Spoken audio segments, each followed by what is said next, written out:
What's up, guys? I am live, I think.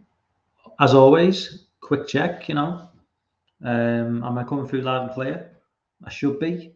Dan, Anthony, if you let me know, it should be coming through loud and clear. I always have to double check. It's always like the most terrifying moments of a stream. It's like when you come through and you think, is anybody going to hear this? But I should be coming through loud and clear. So if you guys can just if someone can just let me know that it's coming through. Otherwise, I'm just speaking into the ether and nobody's hearing anything I say, unless they can lip read, obviously. But that's probably not all good. Thanks, Anthony. Thanks, man. Yeah. So got 6 people in the chat already. I was wondering, is that including me? Am I one of the people who's one of the viewers? I'm never quite sure. It's like 6 people, or is it 5 people and me? I don't know. You sound good. Thanks, Dan.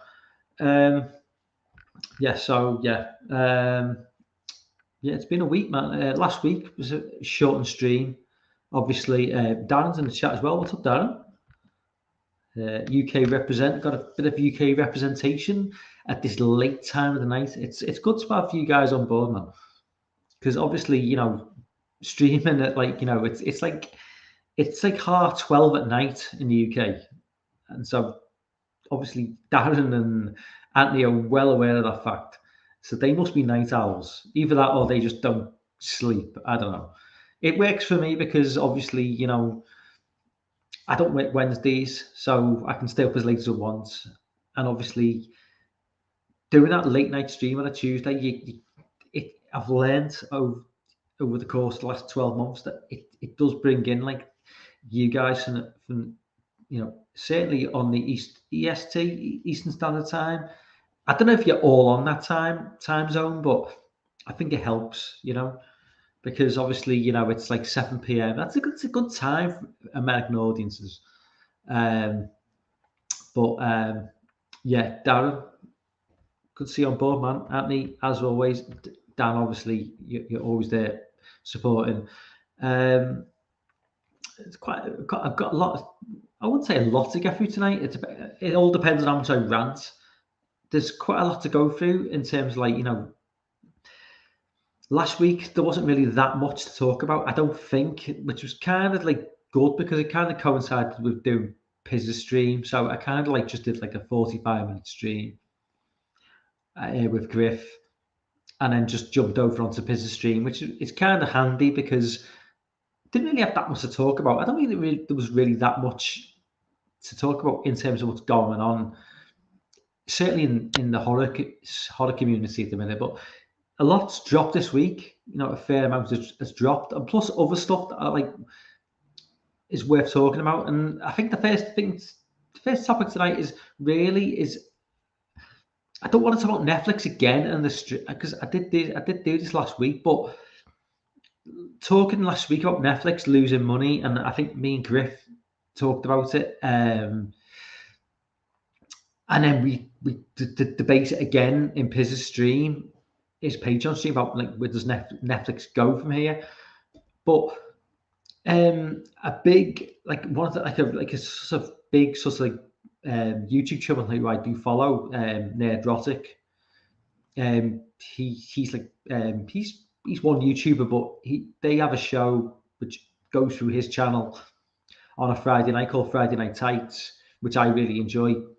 They got into the same discussion about what I was discussing, and we were discussing with Piz last week about streaming services and where do they go in terms of, do they stay with binge dropping everything in one go, or do they do Netflix, specifically Netflix? Do they go with the weekly episodic format? And this is this show, Friday Night Tights, which is a show I've watched religiously for the last couple of years. They very, very, very sort of disagree with each other, but with this show, with this topic, they really got into a heated discussion, and it was kind of interesting because it was kind of a couple of the guys were saying what kind of what my opinion backing my opinion up is that, they need to go through the weekly episodic route, and a couple of other guys were saying no, there's nothing wrong with like dropping everything in one go, like in the binge, like in that sort of like just binge watching style of stuff. But it was quite interesting to see like these like heated. It was like a very, very heated debate that went on. I was like, it's interesting because I thought this is just. I mean, this is like a YouTube channel with like 500,000 subscribers. There was like thousands of people watching live, and it was just they were just discussing what we discussed, a few days previously. But I think the thing to take out of it, ultimately, I think the argument that won over in their show was that weekly episodic content is the way forward. Which is, I mean, I'm not trying to say blow my own trumpet, but that's the way I look at it. That's the way I saw it. I mean, that's what I said going forward when we were doing Pizza Stream. I said Netflix need to really double down on their original content, and they need to do the era of like just dropping everything in one day is gone, which is I still believe that. I mean, I said this last week.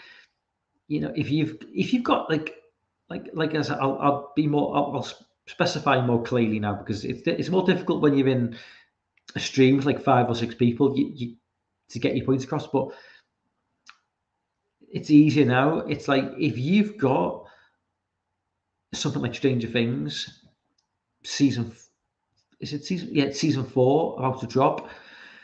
This is a franchise with like 4 or 5 years of like build up, massive appeal, massive like awareness online. For me to just drop every single episode in one hit is just commercial suicide. And obviously Netflix they're not taking on board my opinion, obviously, because I'm just like a nobody on YouTube. But through the course of time, they've obviously gotten onto the fact that you can't keep on doing this, dropping a major show in one hit and expecting it to like resonate for any amount of time. There's a reason why Breaking Bad is a cultural phenomenon. There's a reason why Game of Thrones is a cultural phenomenon. It's because over the course of time, they have gained an audience. Look at Breaking Bad. Breaking Bad is like the show for me. It's kind of like I've never been a Breaking Bad fan. I'll hold my hands up. I tried Breaking Bad. It sounds like drugs a little bit when I describe it. I tried it, didn't like it, wasn't for me. But I understand, how did I even get onto Breaking Bad? It was because just word of mouth over like the course of like 3 or 4 years just became so loud that it was almost like you couldn't avoid it. Everybody had to check out Breaking Bad.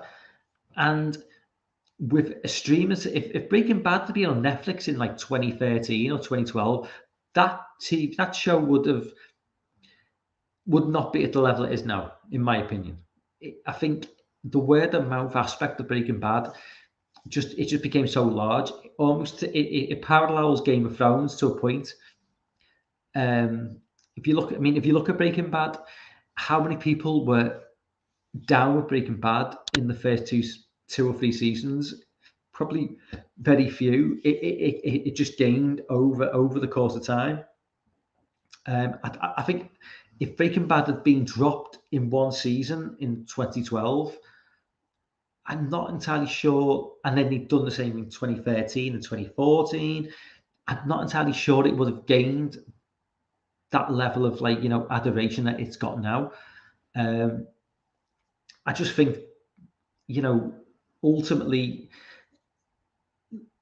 big streaming services with their big IPs, the idea of them just dropping it in one day is just over. And Netflix have taken the decision to take their biggest IP, which is Stranger Things, obviously, and they've decided to drop it over 2 well, effectively, the dropping half the season in the end of May, I think, and then dropping the second season July 4th weekend. So clearly, they've made the decision there. They've drawn a line in the sand. For me, that is the line in the sand. Now, Netflix will no longer drop a major show in just one hit. But obviously, how do you decide what obviously, when they dropped Stranger Things season 1, nobody knew the impact that was going to have. I think people probably suspected that was going to be a major thing, but it's hard to know what's going to be a major hit and what's not going to be a major hit. But I think with Netflix now, if they're going to be plowing major money into a TV show, I think the days of them just dropping it in one go, certainly with Stranger Things, that those days are gone. So they may still do it with like a lesser known show, and if that show gains traction, season 2, no, they will just maybe go the weekly episodic content. It's not. I mean, this is everything I said last week to a point, but it's just interesting to see a YouTube channel which I really enjoy have the same conversation about 4 days later, and it caused a massive argument amongst the people on there. I thought that was quite interesting. But let's just go to the chat, because as always, I'm just on a tangent now and I've completely neglected the chat. So when I started my little rant, it was just Anthony, Dan, and Darren. But now we've got Big T's in the chat as well. What's up, Big T? We've got Slash Home Video. Chris, what's up, man? Hope you do go forward with the plans to do live streams, man. I was hoping you'd be in the chat, because I think that someone like myself, if you are planning to do live streams, if you want any advice, just look at me, because look at my channel. I've got how many? I've got 67 subscribers. It's not many subscribers whatsoever. And it is a bit daunting. And I started my first live stream 12 months ago, when I had probably 20 subscribers, and 67 subscribers is nothing at all as well. But what I would say is, if you do live stream, it is terrifying, especially the first few. I just drink usually before, so to numb the nerves a little bit. But one thing I would suggest, if you're going to do a live stream, if other people jumping on is a big help, because you can, if there's people on board on the live stream on your channel, even though you're the host, anyone else on board is kind of like your sort of wingman, so it's not quite as daunting. But obviously, if that's not an option and it's just you, if you do want to do, I mean, I do live streams every week now, and okay, occasionally Griffin jumps on and occasionally Lorne jumps on, but in terms of not freezing in front of the screen, which is, I have done once, but that was entirely my own fault. My advice is just have something planned, because every week before I go live now, I've written notes about what I want to discuss, what I want to talk about, how it's going to go. And I did a live stream last year and I had half the subscribers, and bear in mind I've only got 67 subscribers, but I had half the subscribers.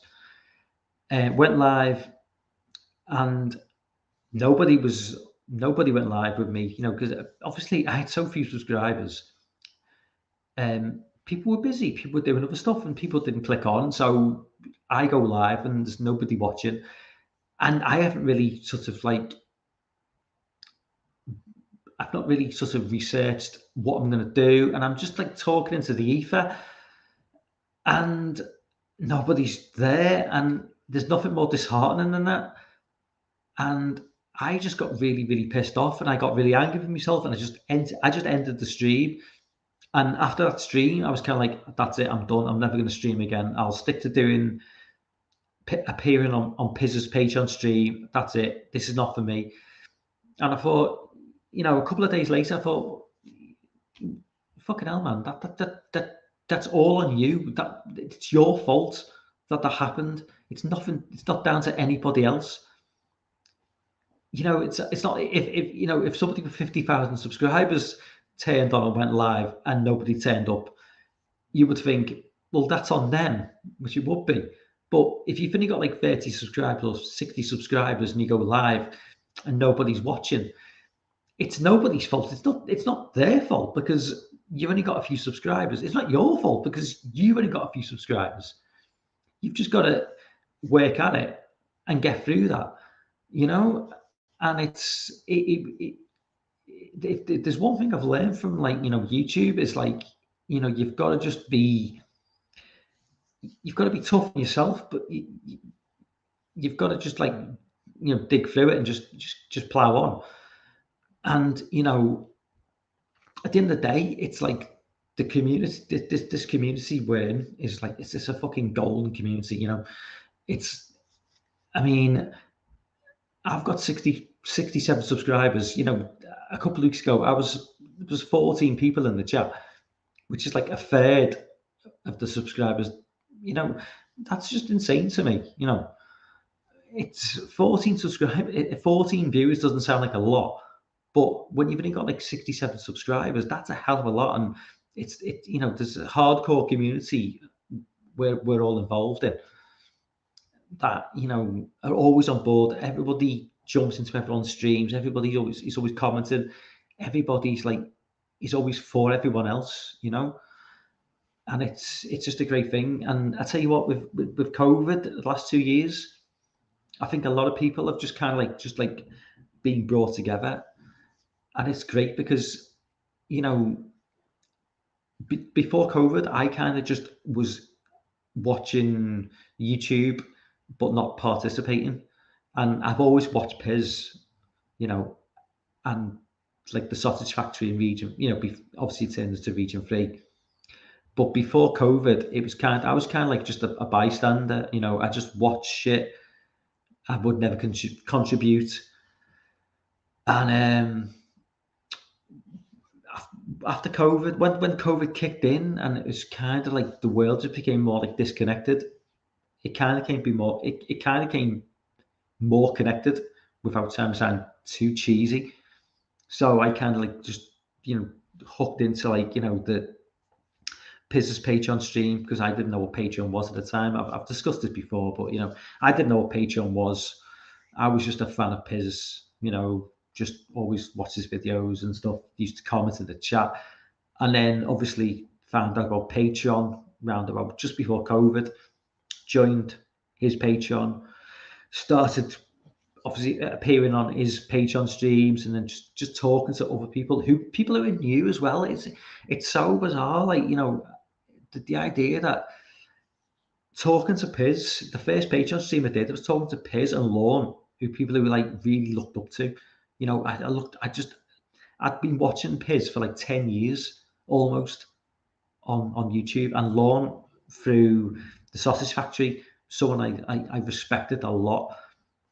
And people who kind of felt like friends, but weren't friends because I didn't know them. And the opportunity to sort of jump on and talk to these guys, and make friendships with these people, because it was just I consider them friends now, which is just crazy, because they were just people who I just watched on YouTube. But I mean, that's the thing, and there's a lot of other people in the community as well through what's gone on for the last couple of years who are now friends. You know what I mean? I might never have met them, but they're just I consider mates, to use an English expression. But yeah, so I've completely gone off track now. I mean, I've spent like 20 minutes now. Just so I have to go back to the chat. I do apologise. I hope I made my. That was just like it started off as like just a chat between me and Chris, slash home video. But I hope he's still watching. He's probably like he's basically like gone to sleep by now. Me just going on about that. Let's just go on to the chat. Anthony says Netflix increased price, so I cancelled. Only got Shudder. I just watched The Cellar on Shudder. That was I really enjoyed Shudder. I just enjoyed Shudder. Just enjoyed Shudder. I enjoyed The Cellar. Elijah Cuthbert, he's like the main role in the film. She's aged really well, man. She's so good. I mean, she's so fucking. I mean, I remember her from The Girl Next Door back in 2003, and I was in love with her then. She's aged really fucking well. Dear God, she's a fine looking woman. Yeah, Dan says just something erotic. Yeah, the erotic is good. He's so good. Dan says I think the binge model is slowly coming to an end for Netflix. It's yes. And the fact that it's coming to an end for Netflix means it's coming to an end, period. Because Netflix is the home of binge. I mean, they invented binge. Well, I'm not going to say they invented binge watching, but Netflix is synonymous with the binge watch model. Where I think other like streaming services are moving away from it. Disney Plus don't do. As if Disney Plus are going to like just drop their biggest IPs in one go. It's not happening. Amazon Prime don't do it. They didn't do it with Wheel of Time. They're not doing it with their smaller shows. And maybe Shudder still do, but Shudder is like an irrelevance in the war for streaming services. I'll get to that in a while. Dan says they had an interesting debate on whether Game of Thrones would have been the same.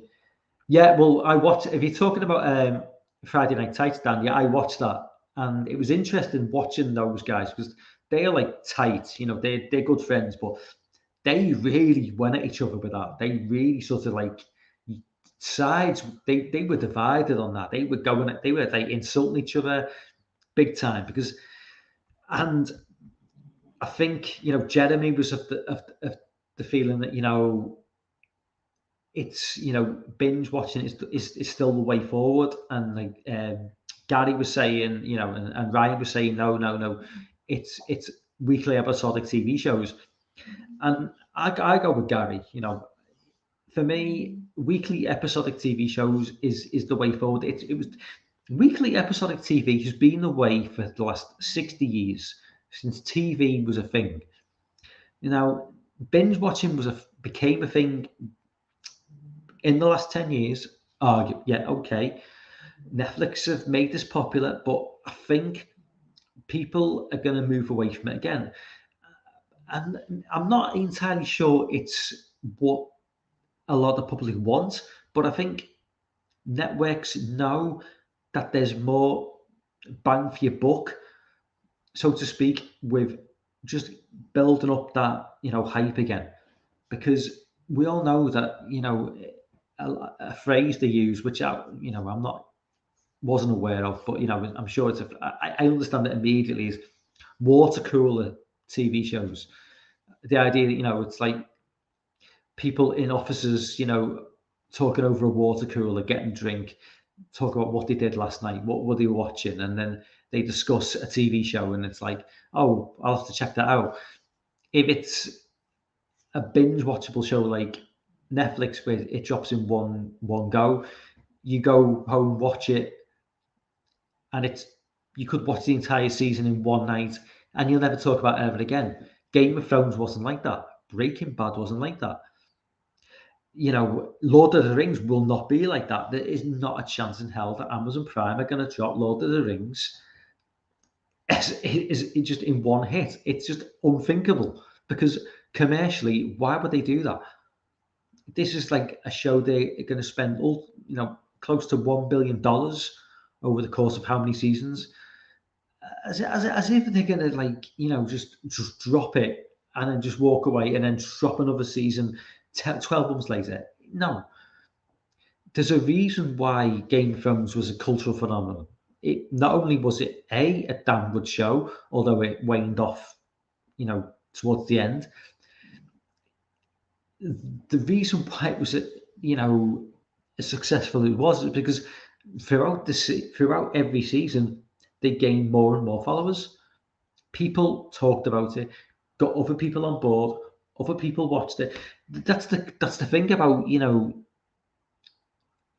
show, like Netflix or Amazon Prime or whatever. You just drop weekly episodic shows. That's fine. And then when they're all dropped, then you make it a watchable series. We can just watch every single episode in one go. But don't do it on the day of release. That's why Game of Thrones was a success, because obviously, and Breaking Bad, as time went on, people got drawn into the shows, and by season 4, season 5, season 6, a massive following. And these people could go back onto their streaming services, binge watch the shows which have been previously shown, recorded, watch them, and then get on board for like season 4 or season 5 or season 6. At this point, they've built up a massive, massive, massive following. Game of Thrones, people watching Game of Thrones in bars, pubs, around the country, around the world. You don't get that if you just drop a show at like 3:00 in the morning on Netflix on like Tuesday, the 24th of November, around, the date's irrelevant. You understand my point. What is the point? Where's the cultural impact of just taking a massive IP and just dropping it in the middle of the night for people to watch, binge watching in a day, talk about for 24 hours, and then 3 days later, nobody even remembers? What is the point in that? Utterly, utterly pointless. So it's weekly episodic TV is the only way forward, and it's a good thing. For me personally, it's going back to that old school way of watching TV shows.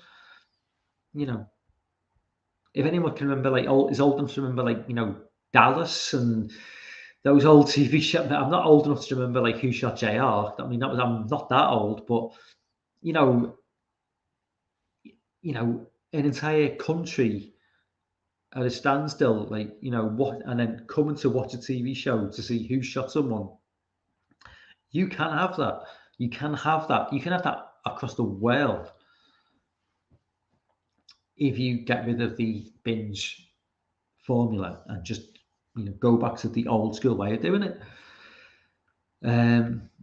Let's go back to chat because I've ranted again. Big T's in the chat. What's up, man? Hey, yo, good evening, everyone. I think I've already said hello to Chris. Obviously, I've said hello because I spent 20 minutes talking to Chris. Big T says, I'm so sick of Netflix. New stuff is far and few between after new season of Stranger Things. I think Netflix is going to struggle over the next couple of years. I really do. They do seem to be struggling. I think they really, I said this on Pizza's stream last week, they really need to double down on their original content. I think they've all got to do that. They've all got to double down on getting stuff. Disney Plus is okay because their back catalogue is just ridiculous. Netflix haven't got that. Amazon Prime have got the delivery service, so obviously they're always going to be okay. Plus they've got so much money behind them. I don't think there'll be a problem. Netflix could become the blockbuster of the streaming services, which would be ironic because Netflix kind of were responsible for killing off Blockbuster in the first place. But that's the way of the world, There's always a bigger fish. It's a quote from Phantom Menace. I can't remember what's the name of the guy from Phantom Menace. Obi-Wan's fucking leader, boss. Oh my god, I can't remember. Oh my god, it's gonna bug me now. I should know this. What's the name of the character in Phantom Menace? It's played by Liam Neeson. Greek on, is it Greek on gin? Yeah, Greek on gin. Is Greek, is it Greek on gin? Anyway, there's always a bigger fish. Dan says, yeah, Dark is a nice little gem. Yeah, yes, it is. A lot of people have mentioned Dark. I've still to watch that, and I don't know why. It's just escaping my attention. But a lot of people rave about Dark as definitely as something to watch. Definitely a sort of more adult Stranger Things, Stranger Things with brains. I think I've seen it described as. Darren says hi Slasher. Big T says Netflix is a very international program. They have cancelled a lot of US stuff recently. A lot of the original content starts to wrap up.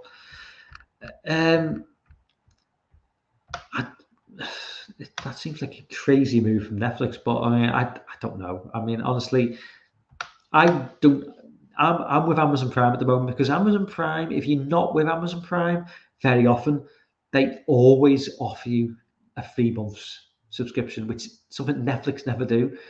I mean, to my knowledge, Netflix have never ever offered me a free subscription for a month as a trial. Amazon Prime desperately do this all the time. If they're not offering you like a month trial, they're offering you like a week's trial. They're always doing something to get me back because I'm not subscribed to them like religiously. It's like they just obsessed with trying to get me onto their Prime program permanently, and because I always just leave it, it's like I'm sure like over the course of time I've probably saved money because I don't use Prime that often, and I think they probably know that because obviously analytics and whatnot. So they're probably just trying to just get me on board, just to get me sucked into that Prime lifestyle. But it's never going to happen because I just don't order that much stuff online. But when they do offer me a free subscription for 12 for a month, yeah, I will just binge watch everything they've got to offer. So, I'm the winner, not them. Not that they'll notice with all their billions, but it's like um, it is handy. Amazon Prime being so successful that they can afford to just give me free 3 month subscriptions and like not even notice, because Netflix certainly don't do that.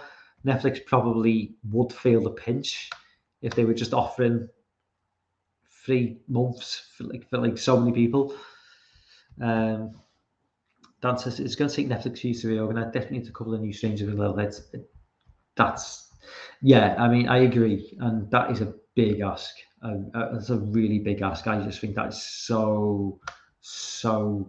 I think Netflix is. I think Stranger Things is kind of like lightning in a bottle. It's something that comes along once every like 10 years maybe. I just think they're going to really struggle.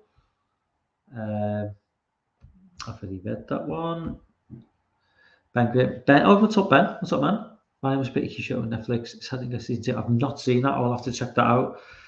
I do think that some of these stream services are not that good at like plugging what they've got to watch. Like there are shows there which people maybe not aware of, and maybe they could do more of like getting these shows out to more people, because there's stuff on like Amazon Prime, Netflix, Shudder, where people probably don't even know it exists.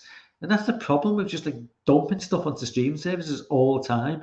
Stuff's going to go by the wayside and you're not even going to be aware of it. Chris says they need to make a new show called Even Stranger Things Guaranteed Hit. Well, I mean, to be fair, the reason Stranger Things is ending is because obviously the kids are grown up now, but there's nothing to say that they can't just reboot that show. Take it to like 1994, take it to 1974, 1973, 2003. There's always going to be that nostalgia element. So you can set that show any time in the last 50 years, and you're gonna hit on that nostalgia element. Probably not go too far back, bearing in mind the demographic of people who are on Netflix. But my advice to Netflix was, if they do want to do any Stranger Things, I would just jump forward 10 years and go to 93 and just start again. It's not original. It may not be very good, but if they want to like keep numbers up, I think that's an idea. Stranger Things in 1993 with like the pop culture at the time. You got Nirvana. You've got well, musically Nirvana, then look at the movies at the time, Jurassic Park. You know, you could just make another big hit. I mean, you know, and if they do that, then, you know, Netflix, give me my cut of the money, man, because I think that's a fucking damn fine idea. 14 people in the chat as well, man. That's I think that's equaled my record for, like, you know, people being on board. Fucking love it, man. Thank you so much. Thank you everyone who jumps on board, and please leave a like as well, because I do think it makes a difference, even for like the few, you know, numbers I do get.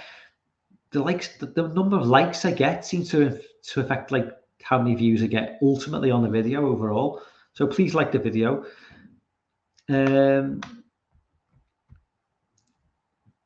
Dancers hate Ben. Dancers. I won't be as soon as he gets a spin off in the same universe. Yeah. Well, I mean, if they've got any sense, they probably will do that, Dan, because it makes sense, doesn't it? Really. Big T. Netflix is the DVD ball bag and stream. Who the cap was a few years now. Yeah, yeah. Navigating Netflix to try and find something decent is certainly a big ask sometimes, because there is so much shit in there. Big T also says Stranger Things is the Walking Dead record. Big T really doesn't like Netflix. Dan says, I'm more into the original content personally. Netflix taking off The Office doesn't mean anything to me, but they do need to give us more bang for our buck. Yeah, definitely. Ben Grimm says, what's up? Dan says, Big T. Anthony says, Stranger Things, but with adults similar to it. Yeah, absolutely. I mean, you know, Netflix needs to be looking into YouTube and like seeing what people are talking about. You know, I'm not going to be big obnoxious that they're going to be on my channel, but you know, go into YouTube and see what people are talking about, see what people are discussing, see what people want from Netflix. You know, your public relations departments, they need to be looking at to see what is a hit and what's not a hit, and how they're going to be big going forward. Because Netflix could very well go the way of Blockbuster in 5 to 10 years. It's going to be a war out there with the streaming services. In terms of like, Dan says your channel is doing really well in views. It's definitely coming on well. Oh, thanks, Dan. Yeah. I mean, you know, I always thought, like, you know, although obviously when I started the channel off, it was just always, I mean, I'm not technical, so when it comes to doing videos, like I've done a few reviews, but I do kind of like stumble and stutter a lot, and I can't edit for shit. I can't put together a video. It's something that I'll never be able to do. I'm just too old. I'm just too past all that. But what I can do, I think, is like stick a camera on and just talk in a relatively comprehensive way, and, like, you know, be engaging. And I think that's my strength.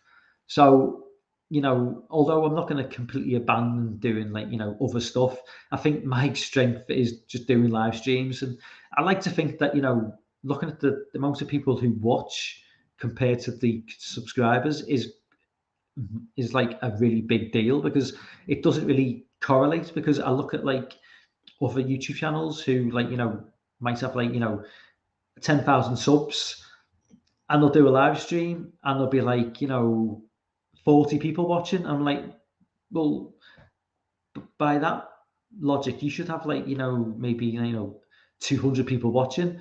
So I'm like, when I look at the amount of people watching compared to the subscribers I've got, I'm fucking made up. I'm absolutely delighted. I think that's just a real sort of like, it's a positive on, like, the community that, you know, we're in. And I always bang on about the community, this community we're in. It's a very, very sort of strong, sort of like,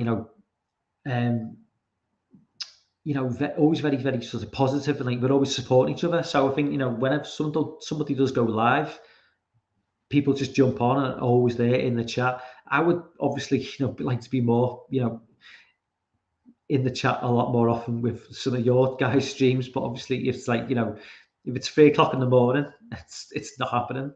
Like I think I've said many times before, you know, I'll just catch up the next day, because, you know, I'll get a note, like I say, I get a notification at like 3:00 in the morning, you know, if Jess or, you know, or Dan yourself, you're going live. Or I can't be doing that. I have got my limits. You know, I know it's late now, but I am in work. I'm off work tomorrow. But you know, I can't stay up forever. You know, I do need to sleep. But yeah, I really appreciate that, Dan. It means a lot. Um, Stranger Things film is probably inevitable, really. I think. I mean, they did film. They made the film with the X Files when that wasn't really even a thing back in the 90s, probably. So if they did a film with the X Files, a Stranger Things film to end it all probably makes sense. Um, Stay tuned for Stranger Things in college years. Can't wait to see what happens when Mike finds out they haven't missed their. Oh, fucking hell. that's that's good. Um, I think she's going to want to move on. I think we're going to be a big Hollywood star. Yeah, Millie Bobby Brown is definitely, she's going to be leaving the rest behind. I mean, Millie Bobby Brown and Mike, who I can't remember his name, I think they've got a pretty big future for ahead. The rest of them, probably not. Big T says, I'm getting the 90. I think I might just going over old comments. Chris says, yeah, the piss stream is a good thing. Maybe want to stop lurking at you, Toby. Yeah, exactly, man.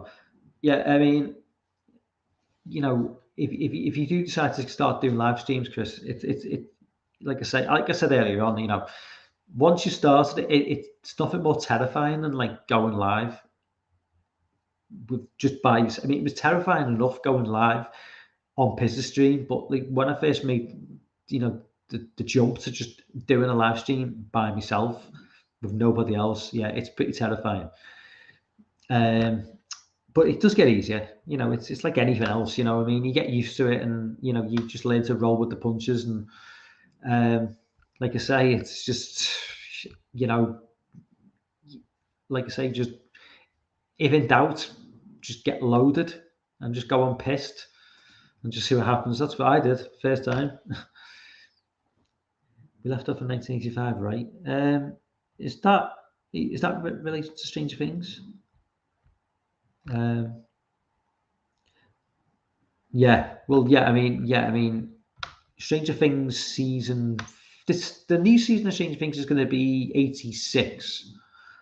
So I mean, they're already like way too old. I mean, Darren says I'm a regular podcast. Thanks to Lauren. Here to go for it in one machine. I read it. Well, Darren, you know, leave it. If Darren, if you're doing podcasts, man, just leave a link. You know, because I'm not following you on any podcast. If you're on, I mean, I'm on Stitcher. That's my sort of like podcast website I use. You know, app. If you're on Stitcher, or even if you're not on Stitcher, if you you know, whatever you're doing, leave a link, man, and I'll definitely follow.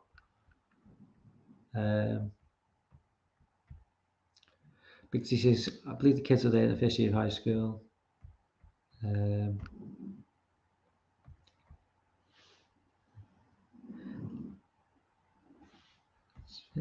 news. I think I've missed some of the chat, to be honest with you. Oh, there's Griff. What's up, man? If you want to jump on, man, I will leave the link in a minute. If you're still there, I will leave the link because I'm just going to catch up with the chat. I've got a couple of other subjects I want to talk about, but you can obviously jump in and you can like discuss them with me. So if you're still there, I'll just go through the chat and then I'll put a link in. That's something to get from this. Yeah, definitely. Yeah, Mike's about 6'4" now. How the show Unhappily Ever After? I've not seen Unhappily Ever After. Who showed that? Lurking social anxiety. Yeah, I get you, Chris. But you know, you're putting stuff out. You're making videos, you know, movie reviews, and you're like editing and stuff is on point. I mean, I can't even do that. I've got no idea how to do that. I'm always jealous because I'm like, oh, for fuck's sake! It's like why is it everybody can like just like just put together half decently movie review with like footage and stuff, and I'm like, I can't even do that. But it is what it is. Anthony says, I randomly discovered Piss a few years ago and let me talk like Christian and this is my voices. Yeah, absolutely, man. Mike, are you on guest? Yes, I am. Yes, obviously, Griff. I'll. If hopefully you're still there, man. When did you send that? 12:51. That was 20 minutes ago. Oh fucking hell, Griff, you still there, man? Let me just. I'll just post the link. Hang on. Invite. I'm so shit at this. Okay, if Griffin's still there, and anybody wants to jump on, you can jump on. Chris, if you want to jump on, man, you jump on. Let me just go through the comments. If Griff's still there, you can jump on. I'm just gonna. Dante's. I want to say so. 1983. I think they need to have a bigger time jump this time season. I believe things in season 4 event has been confirmed. They've basically gone the route of like they've got like a new big bad. Oh, Griffin's there. Griffin, I'll let you on, man. Let me just go through the chats and I'll let you on. Orc's in the chat as well. What's up, Orc?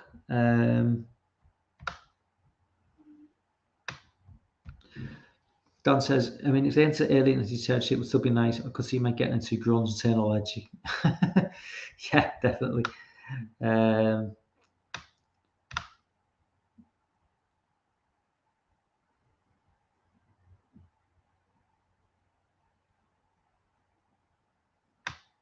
Right, okay, I think I've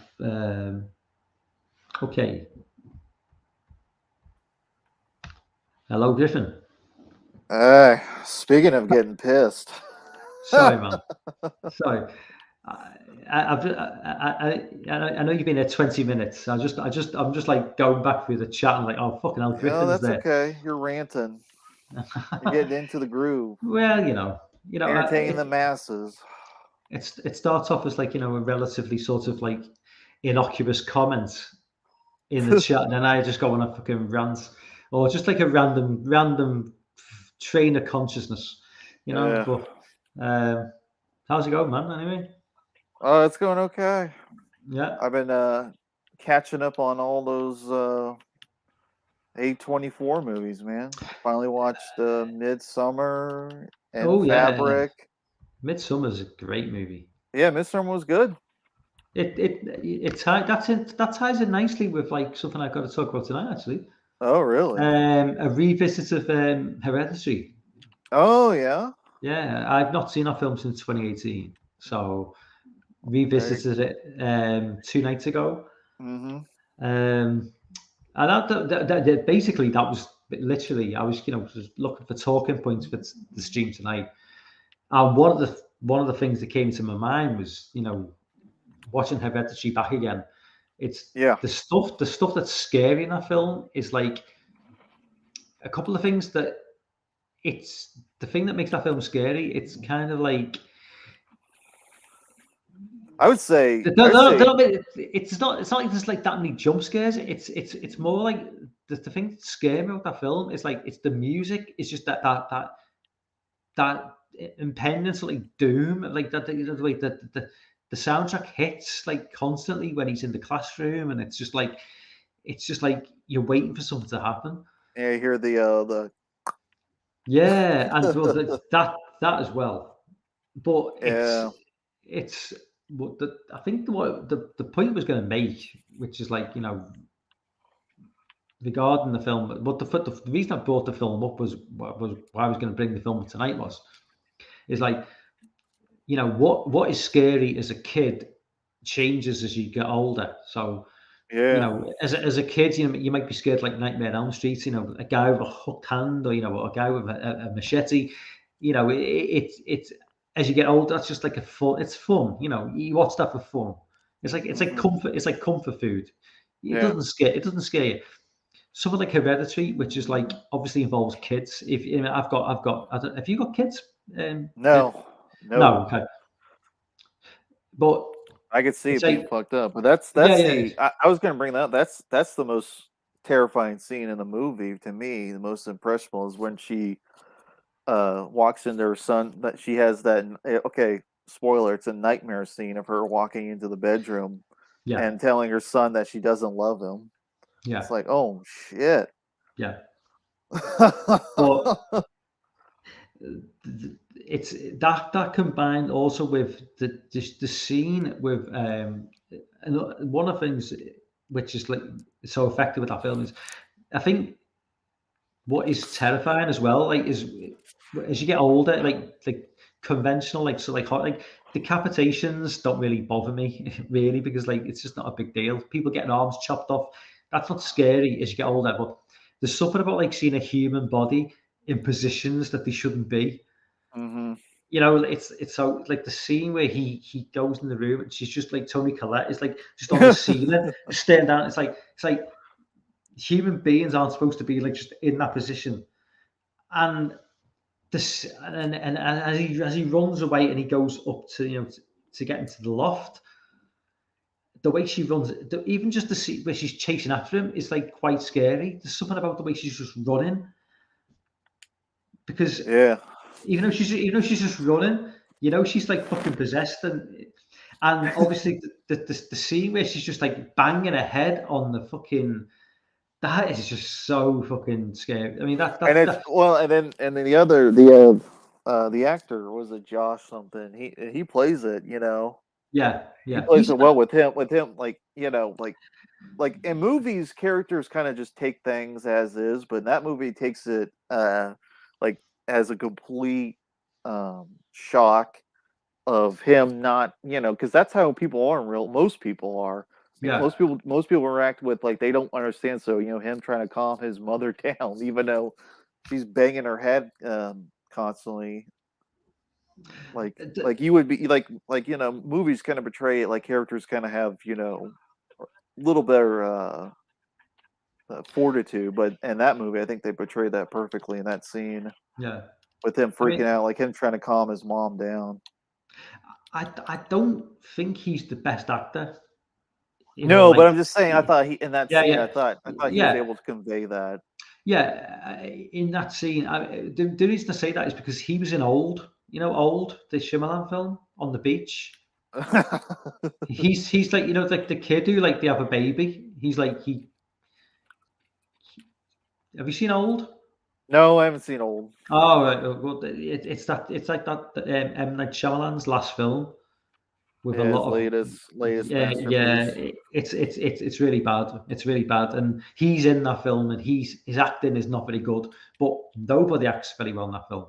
But I just felt He like, was also in the new Jumanji films. all right, okay. I've seen the one with the rock. I've seen the Yeah, one, yeah, they're the both first. the first one. Yeah, yeah, yeah, with the rock. Yeah, Yeah, yeah, I've not, I've they're not, I've both not. fun. Yeah, I've not seen the Those are like sequel. my those are like like I know like a lot of people like the Fast and Furious. That's kind of my Fast and Furious. I thought they were fun. I actually thought the Jumanji remake was actually decent. I thought it was quite enjoyable. I mean, I've not seen the sequel to the remake, but I thought it was okay. You know, it wasn't too bad. Um, where were we? So Hereditary. yeah. Well, moving on. Right. Okay. So rewatching.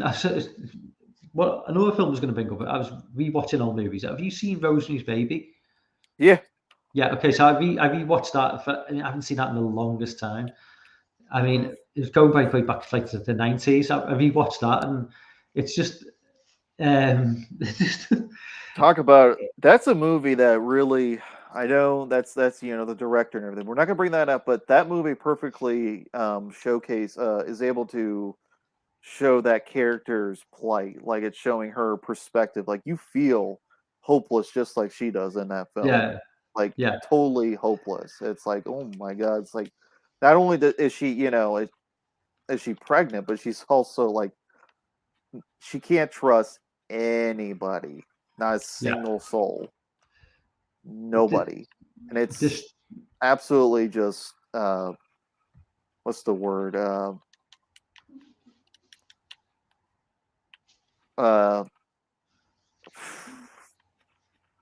suffocating. It's absolutely Yeah. suffocating with like the mood in that movie, the tone. And it's not just that, it's the fact, the idea that, she feels trapped. She's like living in Manhattan. It's Yeah, not like but she's not like living in some like remote farmhouse in the middle of nowhere. She's like living in a yeah, she's not massive city. as see no evil. Yeah, yeah. But the one scene because the one scene which I completely missed on first watch, which when I rewatched it, and actually like I had to do a double take, is obviously John Cassavetes, character. Yeah, Uh, the idea that when she passes out because he thinks she's drunk, and well, he obviously knows she's not drunk. She's being drugged. yeah. But the idea that like he's raped her, Spoilers. I know, but the whole scene, like the next day when she's like, and he makes reference to the fact that she sees the scratches, and he goes, "Oh yeah, baby day," and she just says like, "We could have waited till morning," and I'm like watching it going, she was I'm, game, I, man. I was like, what?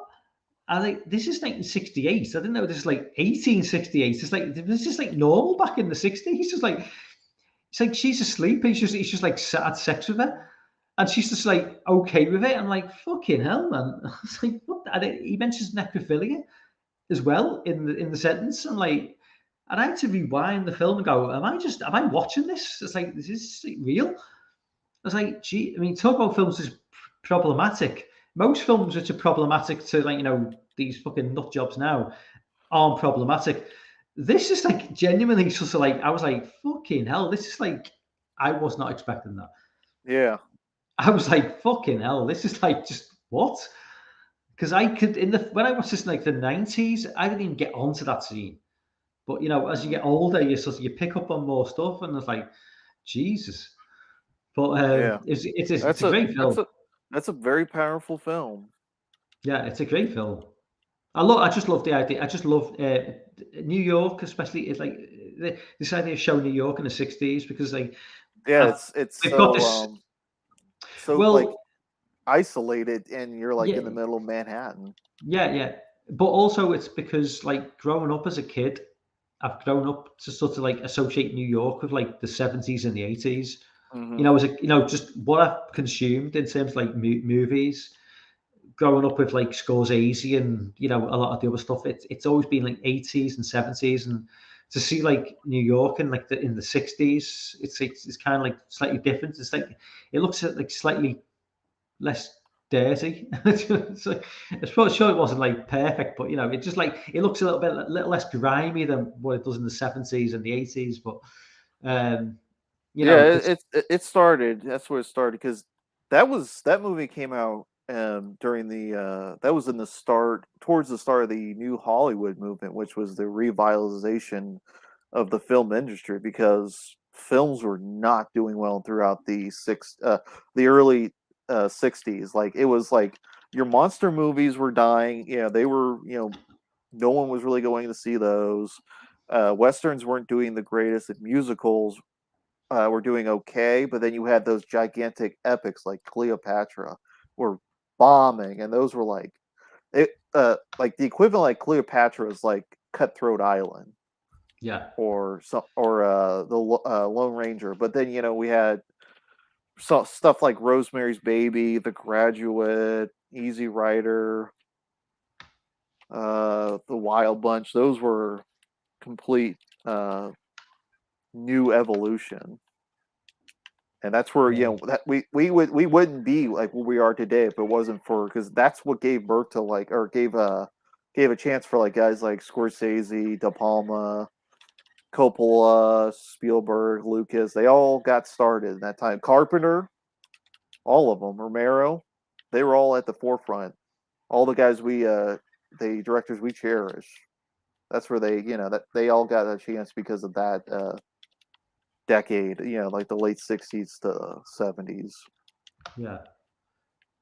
Just um, Lawn.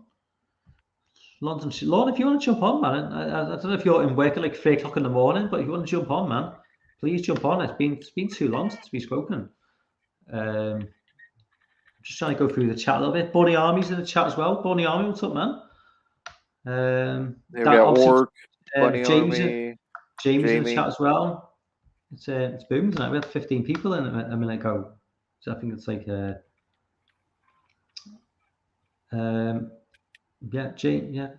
it's popping tonight, man. Yeah. So Lawrence as well. I'm in a house, not sure about the house, so I'm not quite sure what that means. Oh, you've replied to him. I didn't even see that. Yeah. So let's go. It's fascinating. Everyone's mentioning Toni Collette. I forgot how many movies she was in. Like I totally forgot that she was even in The Sixth Sense. But Little Miss Sunshine, she was all over the place. She's been around. She was in. I don't know if She's you ever seen. Essentially a character actress. Have you ever seen Muriel's Wedding from '94, like an Australian film? I know of it. I've seen the poster. That was. I think that was like her debut film, like when she was like 22 or something. Mhm. It's that was like kind of like that was her like big break, but she's never really sort of like for me she's never really got the acknowledgements. I mean, I think at this point she should have had an Oscar personally, but it's never, to my knowledge, she has never got an Oscar, has she? Toni Collette? No, I believe she's just been nominated. I mean, I just think that's a crying shame. I mean, I look at some of the actors who've received Who Oscars actually won? yeah, You're like, what? But I mean, like what? Briefly going on to very very briefly, I'm talking about I was talking about like Hereditary and Disturbing Scene. Oh. Well, obviously Midsummer. We can talk about Midsummer. No, we get Hereditary. Yeah, Hereditary. But no, what's your most disturbing scene?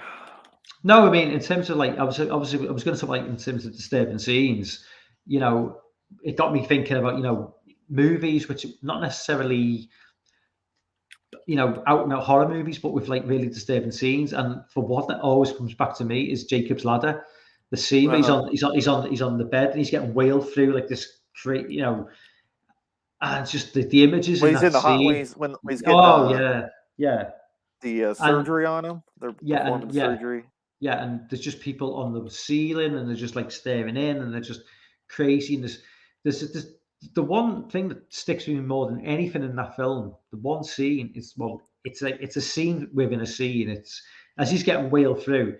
There's just a guy like strapped to like a bed and he's got like a mask on and his head is just going. Oh yeah, his head's convulsing. Oh fucking hell! That scene is so fucking disturbing. That is just one of the most disturbing scenes I've ever seen in a movie. Yeah, the Silent Hill games, they love that do that. Yeah, that was their biggest inspiration was that movie. Yeah. But what's also creepy is the even the more subtle stuff is like after he wakes up from that scene, he's like his family's there, and he kind of just like looks off to the side, and all of a sudden he hears like this voice saying, I believe it says "Dream on." And it's like, what the fuck said that? Who said that? Because it does that twice when he's in the public restroom. It does that. It's creepy as fuck. That's a creepy as hell movie. Lon says, I don't think I'm in Patreon since you've kept my ass. Oh, sorry, man. Just show up on. You don't have to be on screen, man. Just join and with your icon. Yeah, I hope you're okay, Lon. We just want to hear your voice. We need someone. We need an intellectual to talk to us. We need someone like with well spoken. I know, right? Rather than just us two reprobates. James says Toni Collette is one of Tony Awards. She's really versatile. If you want to see something about that show, next to Tara. I've not seen that. There's too many TV shows now. It's just insane. I just haven't got. There's just not enough time to watch them. There's just so much content out there now. It's just impossible to just keep on top of it all. I'd like to say I watched a Shudder exclusive tonight called The Cellar. which was actually decent. It was actually okay. It's Elijah Cuthbert. You know Elijah Cuthbert? Elijah Cuthbert. Of course, she was in like the girl. She was in a movie called The Girl Next Door from the 2003. She's she's good looking. She's like a hottie, you know. She's like. I hope so. I was watching tonight, and she came on. I was like, oh god, she's fucking gorgeous, and she's like 40 now. And it's like she's aged well. She's aged really well. But she's perfect age for you. Well, yeah. I mean, I can't. Well, she's younger than me. That's what I mean. She is. Okay. I can't even call her a MILF because she's younger than me. So, oh god, a MILF to me is someone about 65. Oh god. So, yeah, that's how old I am. But it's actually, you know what? It was actually a decent. You know what? It's like if I'm watching a film now, it's like the phone test. So if you've got your phone next to you when you're watching a film, like you just watch it it's like how often do I just like get distracted? Yeah, only like twice during the entire film did I think, oh, you know, notification. What's that? It was actually quite engrossing, and it's not like perfect by any stretch of the imagination, but it's half decent. And I think Shudder, I think they may escape the whole, you know, because there's going to be like a civil war going on between the streaming services in the next couple of years, because, you know, like we've discussed, Netflix, Amazon Prime, HBO, Disney Plus, it's going to be a blood war going on. And something like Shudder, which specifically focuses just on horror, they may just escape the whole bloodshed they'll be fine regardless. They'll be around. They're putting out plenty of content. They're putting out plenty of content, which is appealing to like people like me and you know a lot of other people, and it's decent as well. You know, that's why they'll remain relevant. Yeah, I mean, because Disney ain't gonna show no horror movies. Amazon, if they can get a hold of it, they might, but Netflix is losing everything. So I think Disney are just. I don't think Disney needs to show horror. I think Disney is so reliant on the kids that I don't think they're ever going to be in a situation where they're going to be able to show anything too risque. No. They have such a because they have 20th Century now. That's their their adult label, because they used before they bought 20th Century Fox, they had the Touchstone, which I have a video game guy. I just want to bring up one thing. I know everyone's eyes going to cross, but they only publish one video game under their Touchstone label, and that was the reboot of Turok, their only M-rated video game. And it was full of like people, like it's got Ron Perlman, Timothy Oliphant, Powers Booth. It's got a whole mess of people that are recognizable. Decent, pretty good game. Good game. I call it a good game. Yeah. Dinosaurs, Yeah. And it's got this brutal, like you have a knife and like you could run up and just like slaughter dinosaurs. It's pretty hilarious. Bunny Army says, I think streaming services are going to go bust. They're too focused on being the one instead of working together to focus properly. Well, something's going to survive. Some are going to go bust, but some are going to survive. I mean, the idea that there's always going to be a world of streaming services, but obviously it is a case of who's going to survive and who's going to fall by the wayside. I mean, that's just the nature of business. Look at like the small independent video stores in the 80s. They went bust due to Blockbuster. Yeah, buying them out. Exactly, and obviously they even beat them out. They bought them out. Yeah. That's how disingenuous. That's how scummy Blockbuster was. So I don't really feel too bad for them, because they fucked over a lot of those mom and pop video stores. Yeah, because the thing is though, it's quite ironic, because like people now look back at Blockbuster with like teary eyes, and it's like, but if you go back to the 90s, people would have been People would have been Blockbuster, I looking never had a great exactly. experience at Blockbuster. Yeah, I got so many DVDs, tried renting DVDs that were cracked, scratched, and it's like, God damn, this place sucks. I was always going like, I rather another big chain. I'd rather go to Hollywood Video. Hollywood Video was not the greatest, but they're slightly. There's some local chains that are a little better, but that's where I went. We went to these yeah, local chains. yeah, exactly. But it's this idea that back in the day, looking back, Blockbuster Video, I've got such fond memories. But they basically, made a lot of like smaller businesses bust by being Hmm. the big. So it's like really,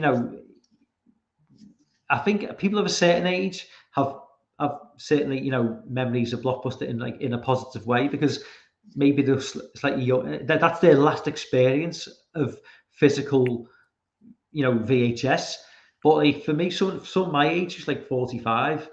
My earliest experiences of VHS was independent video stores where you go Hmm. in. The guy who ran the shop, he owned the shop. He didn't like just he wasn't just the manager, he was the owner. And That's he awesome. and you'd go in and he'd recommend, and obviously he'd also sell video games as well. So you go in and he'd have like Spectrum, Commodore 64 games. So And was this during the video nasties? yeah, Was he this yeah. supplying the good tapes?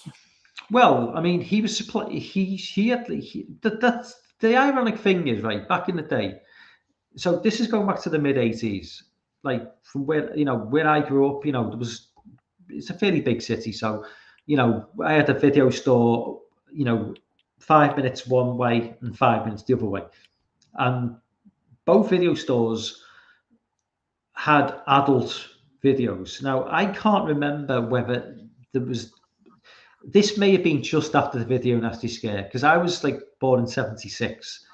Hmm. So uh, by the time I was going to video stores, it was around about 87, 88. So that kind of thing had died down. Was it was But it was it just not as prevalent as we're kind of led to believe over here? yeah, probably.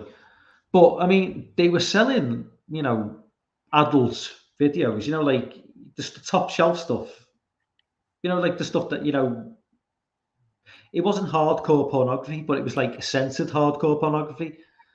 So even though they may not have been, even though there was a big issue with like slasher films, these video stores were still selling pornography. So it was kind of like, why? What's the big panic over slasher films when these shops are Well, still selling? it's because they're thinking, it's going to incite violence, whereas that's just, it's from what I gather is that there's a lot more tolerant of sexual imagery. Oh, in the UK, we're a lot more tolerant of like that sort of stuff than in America.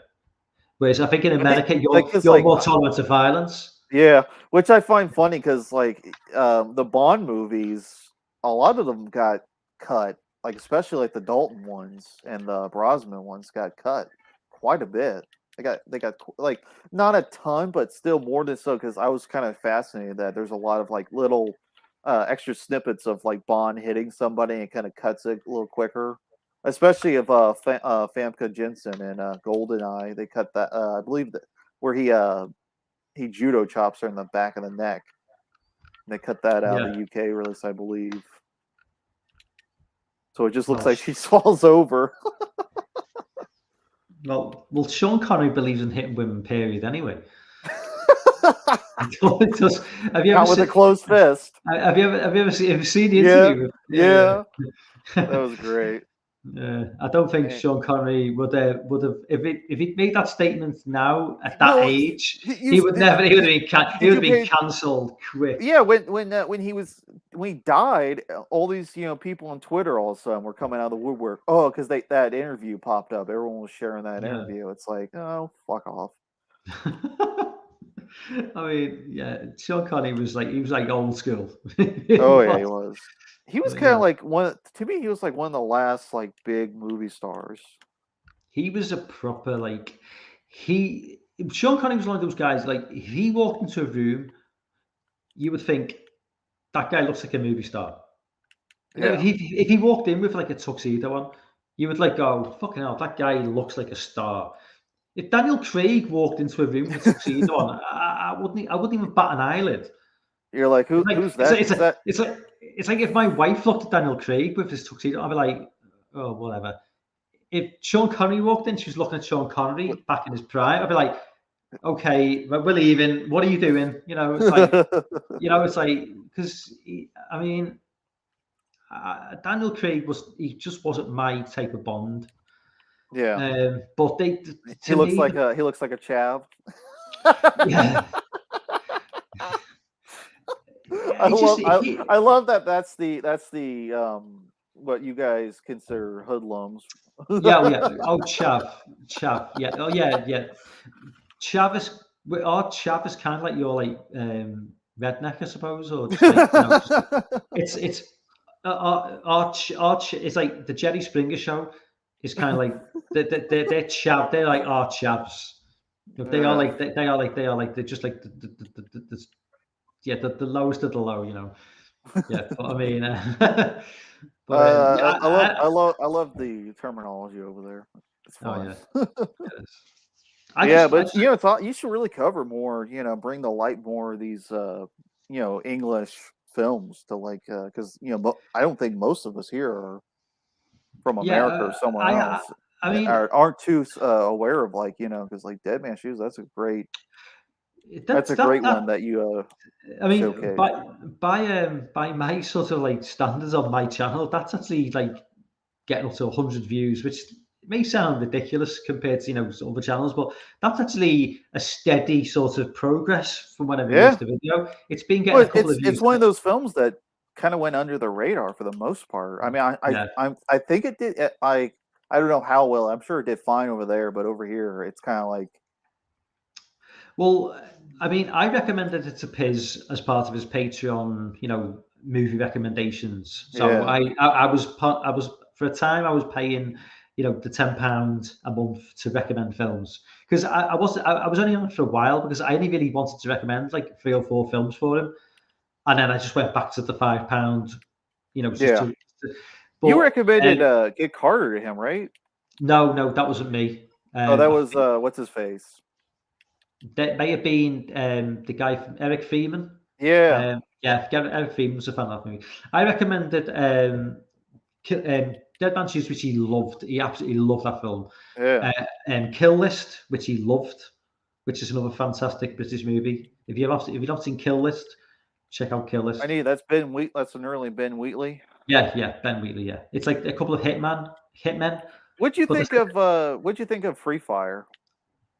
Free Fire, I've never seen it. Oh, you didn't see that one? No, what year is that? 2015? I've not seen Free Fire. Who directed that? That's Ben Wheatley. Is it? Yeah, it's about it's about a bunch of gangs. It's about a bunch of different groups of gangs, and they all meet up in this warehouse, and then they're supposed to meet up and do sell drugs, and everything goes to shit. Okay, I'll make a note of that because I've not seen that. It's got a lot of it's got Cillian Murphy from 28 Days Later. It's got what's his name from Midsummer, the boyfriend in Midsummer. Is Brie Larson in it? Yeah, Brie Larson's in it. No. Don't be put off by it. You got to watch because what happens. No. It's funny. It's really funny. So it's set in Boston. It's not a British film. Yeah. No, it is. It is. Most of the cast is. Oh, right, yeah, but it's set in America. It's a British production. Yeah. And it's A24. Right. Okay.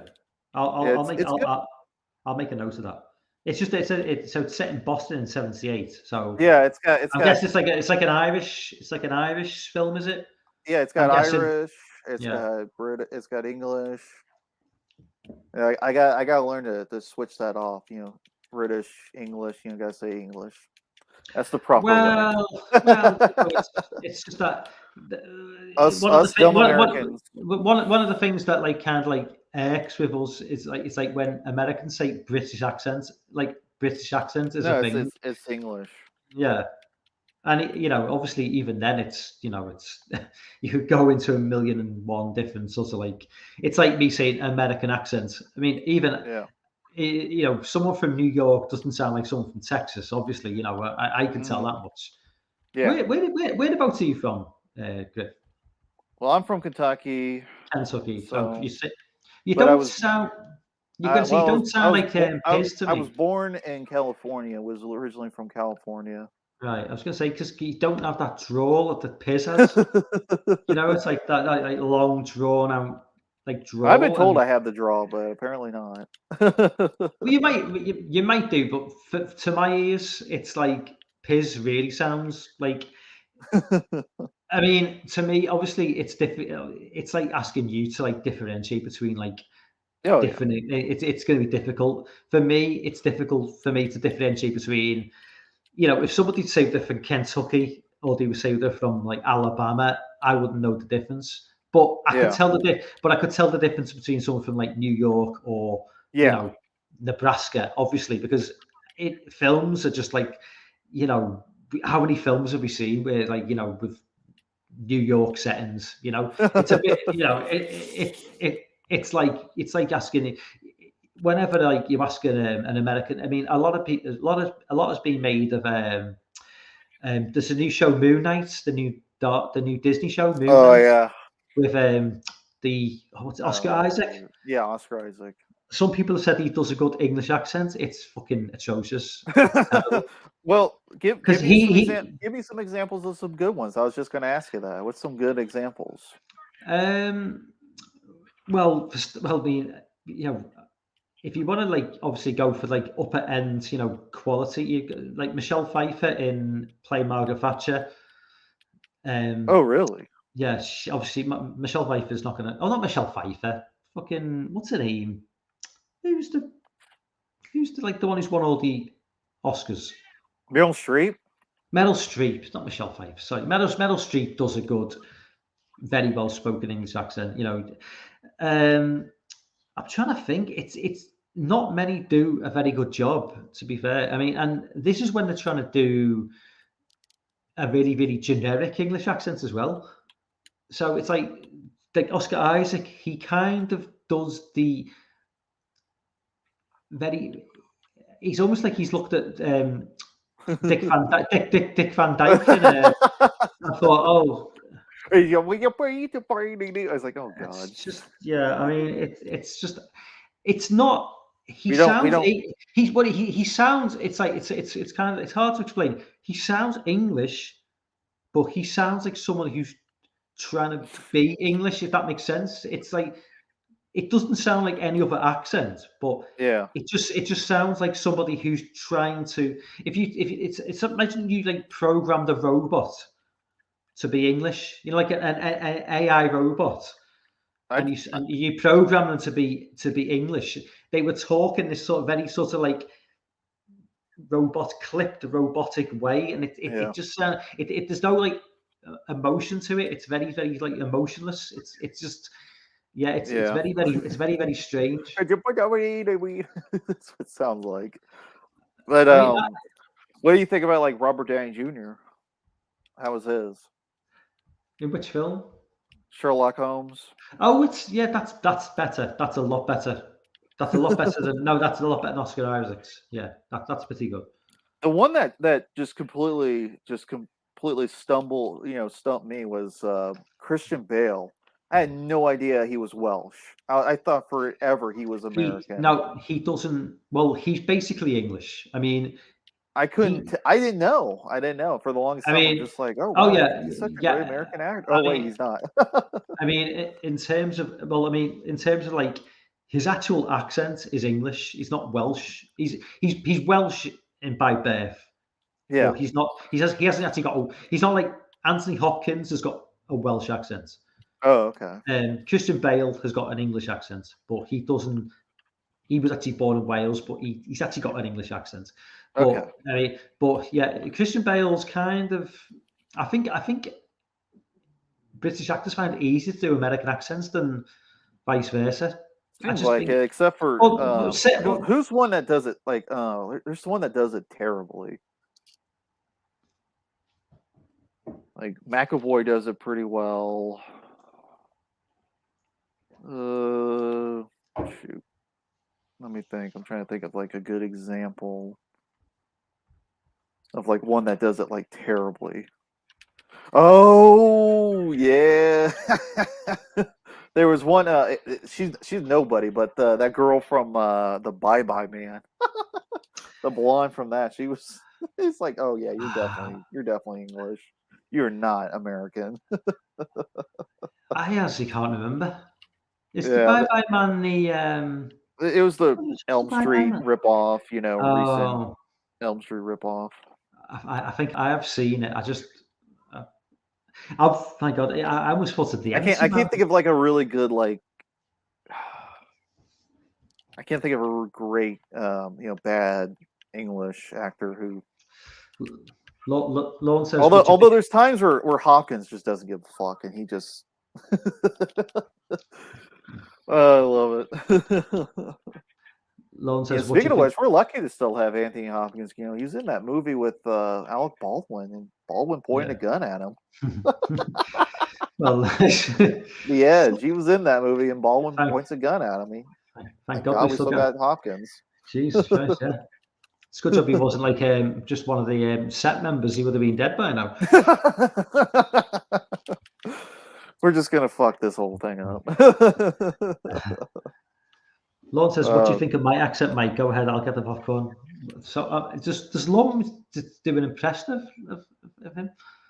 I can't. No, like I he can't. had he's really subdued his accent. Like I don't know if he's just was. I don't know. I'm curious. Lauren, get on here and defend yourself. We don't I want can to make imagine. assumptions. See, the thing is with Lauren, because he's from Jersey. Yeah. I always feel like he's kind of like a bit ashamed of Jersey because our interpretation, because he might not like this, but Oh, the stupid New Jersey whatever yeah. shore. So Oh like God. our interpretation of New Jersey is Jersey Shore because that's what we are going to associate with. But what we associate with Jersey, which is you won't like this, probably you might not actually might answer. It's like coming from the UK, it's like our association with Jersey is it's Jersey Shore, and it's kind of like it's the place that people from New York are glad they're not from. It's kind of like that. It's like that. There's like a snootiness from New Yorkers towards New Jersey because it's on the other side of the river. Yeah. Because it's a bit where I live. Like it's like in Liverpool. There's like just across the river. There's another place called the Wirral, Mm-hmm. which is like it's about like Jersey, and it's okay. It's a nice place, but because it's not a city. No, it's because it's like because it's not a city. It's more like a combination of like smaller towns. It's kind of like looked down upon by Liverpool because Yeah. it's not part of the city. A bit like New York or New Jersey, and Mm-hmm. obviously because obviously Liverpool's like more famous. It's got like cathedrals and it's got the Beatles. Obviously, Yeah. it's kind of got reputation. So people who aren't from Liverpool, if they're from like the Wirral, if they go away anywhere, if they were to go to New York on holiday, and someone would say, "Oh, where are you from?" They'd probably just say, "We're from Liverpool." I suppose it's a bit similar to if you were from like Jersey and you went to like on holiday and someone said, "Where are you from?" You might be tempted to say, "Well, I'm from New York," because New York's kind of like it's just New York, isn't it? It's Yeah. that kudos, isn't it? It's like but So, I in your opinion, what is like three of the most like, or three to five of the most definitive English films ever made? In your opinion? English films, right? So obviously, I mean, I would say Dead Man's Shoe straight off. Yep. It's hard to narrow it down to five. I mean, I don't really want to go for the obvious ones, but Go for the obvious ones. well, I don't know, but to go for more like deep cuts for people watching. Go for deep cuts. I would say This Is England, 2005, which is Shane Meadows who directed Dead Man's Shoes. Mm-hmm. It's set in the 80s. It's about racism in England at the time. Did you have skinheads Yeah. in America, like the skinhead movement, like Yeah. like the neo-Nazi movement? Mm-hmm. Yeah, so it's about skinheads in the 80s. It's slightly. I suppose have you ever seen Romper Stomper with Russell Crowe?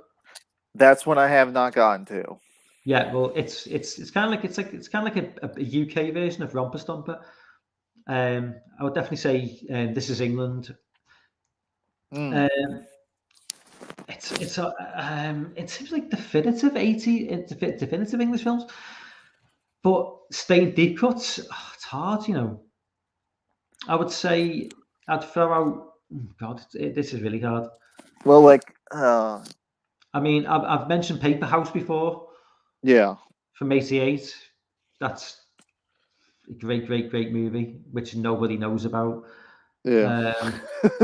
Um, well, I mean, It's it's a in great film. I highly people. recommend everyone to check that Paper House out from Yeah, director of Candyman, the original Candyman. yeah. My God, I mean, I'm just trying to like.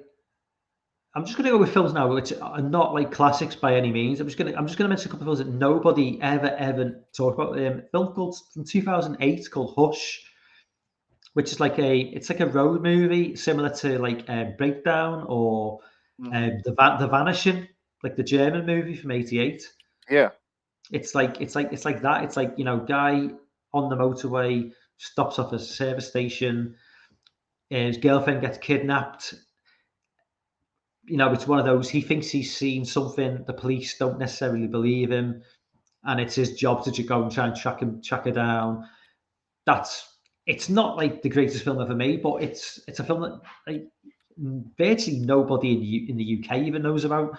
So it's kind of like when you do see a movie that like nobody ever talks about, and you want to just push onto other people, you know. And well, obviously I'll mention Threads from '84, which was the TV movie. THREADS. It's a what about like holiday. The Long Good Friday? Yeah, but to me, that's kind of yeah. I mean, yeah, that's That's pretty quintessential. obvious.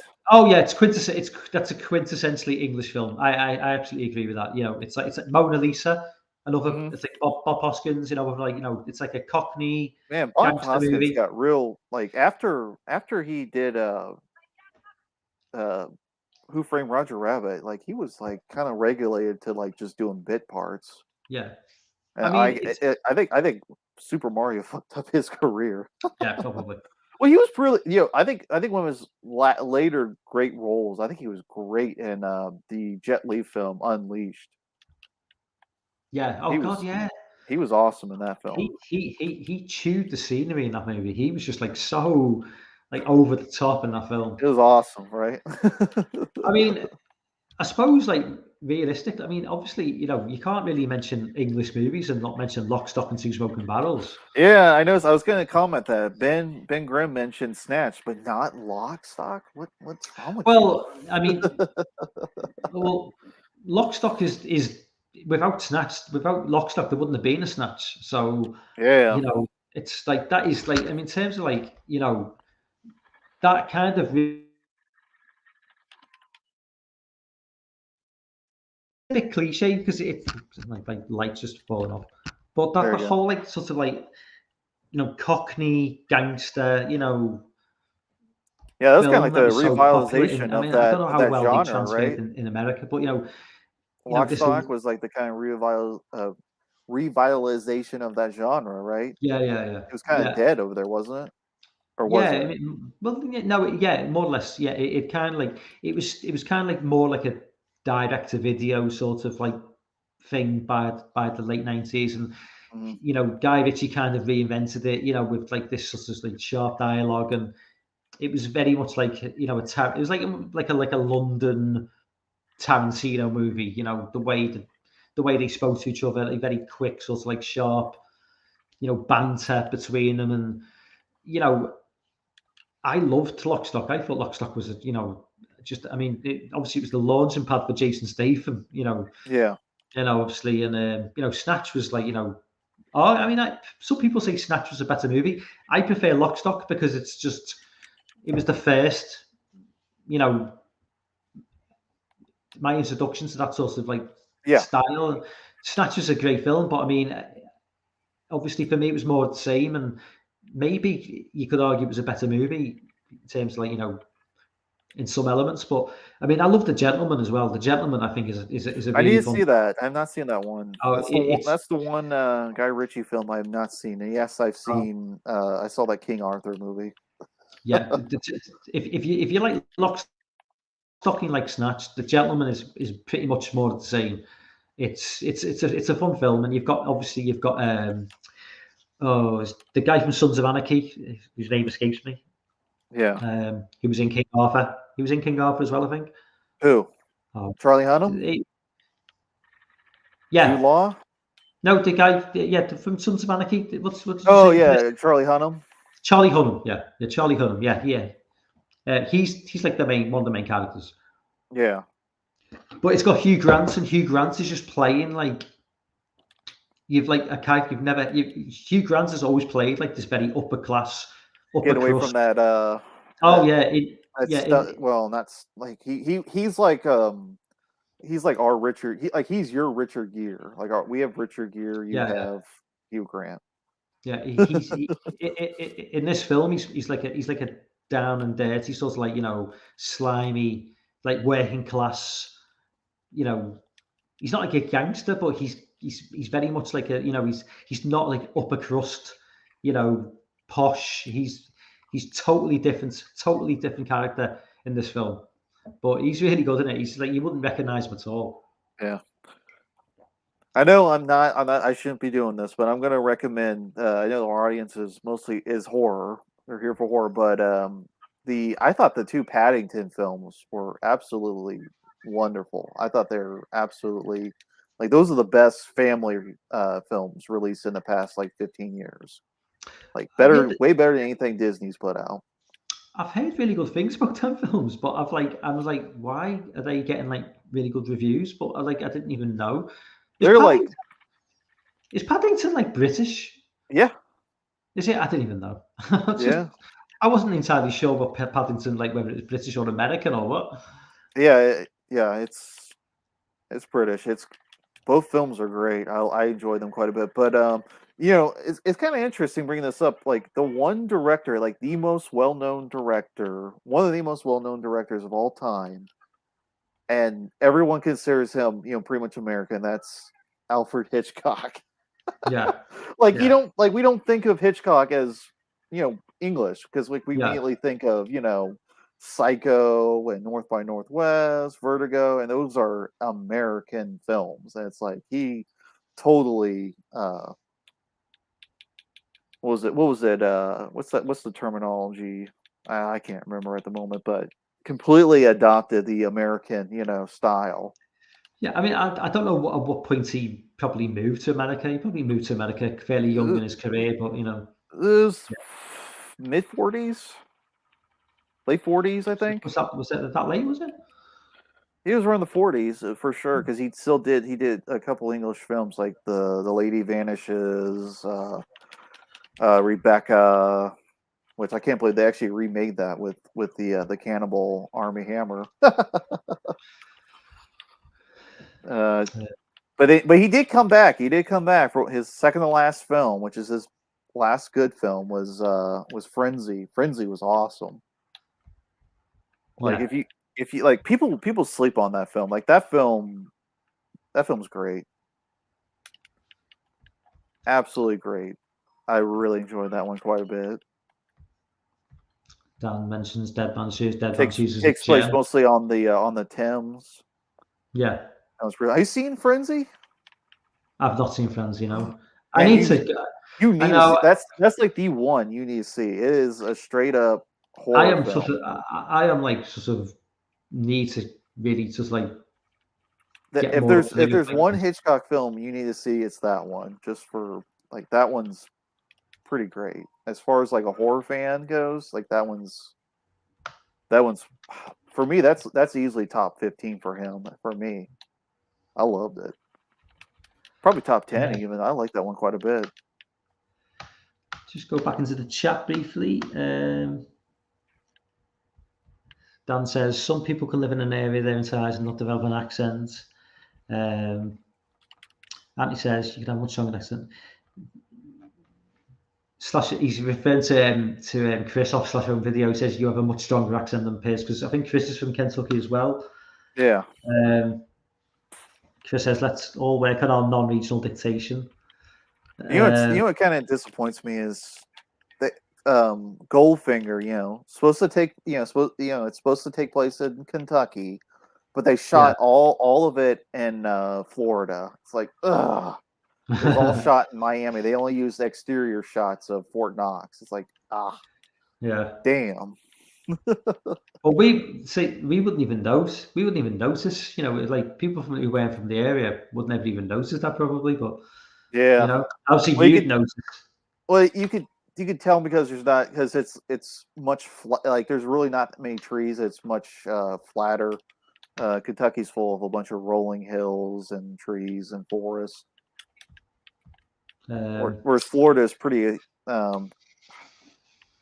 There's trees and stuff, but there's not as much terrain as elevated terrain. Yeah. Anthony says my accent would require subtitles if I was on the stream. Well, I can vouch. Anthony's from Newcastle, which is a part of England where I can. If he was on the stream, you probably would need subtitles because Newcastle is like quite unique. It's a bit like mine a little bit. It's different to like some other parts of the country. So it's very much like it's kind of got like you'd probably think it was Scottish, but it's not. it's like it sounds. You might think it sounds Scottish, but it's not Scottish. It's kind of like a mixture of like. But Newcastle's kind of. Have you ever the Long Good Friday? Get Carter. You've seen Get Carter, right? Yeah. Yeah, that's set in Newcastle. Yeah. Obviously, Bob Hoskins is a Londoner. Well, he goes to Newcastle. That's where the film's, where the film's set. So, yeah. I do pretty well understanding English. Various different regional accents. I grew up watching. I'd like to think that I'm helping with that. Well, I grew up watching the James Bond films, and I grew up watching stuff like the movie Black Beauty. Yeah. That was all English accents, and that was heavy. Yeah, like Alan Cummings in that, and he is full on just doing I don't know what, but it's thick, boy. Like it's got Sean Bean, David Thewlis. Well, Sean Bean is thick Yorkshire. Yeah. Yeah, so he's like quite. He does. Sean Bean's always great. Like that guy. That guy doesn't get enough credit. No, I think he's not getting credit. I think he does it in England. He's kind of like it's just like part of the furniture. He's kind of like well respected, but I mean, he's always he's never like sort of like rested on his laurels. He's always done. He's done TV, he's done movies. He's always doing different stuff. He did a really good show recently. Set in base. He's a drink driver who's gone to prison, and he was brilliant in it. But he'll go from like doing a Hollywood movie to just doing like a little show in the UK. Yeah. But he's got like no airs and graces. He's not like one of these fucking Hollywood pricks who just thinks they're better. You know what I mean? No, he's just like a normal guy because he grew up in like in a working class town. Yeah, he was awesome in like Clear and Present Danger with the Harrison Ford film, and then he was great in Goldeneye. That was my first exposure to him. Oh, and he was also, of course, in Black Beauty. That's one of the earliest films I saw. But what do you think of David Thewlis? I always get mixed up between him and David Threlfall. Oh, there's two actors. There's a film called Naked. Was he in that? Yeah. Yep. He's in Naked. Yeah.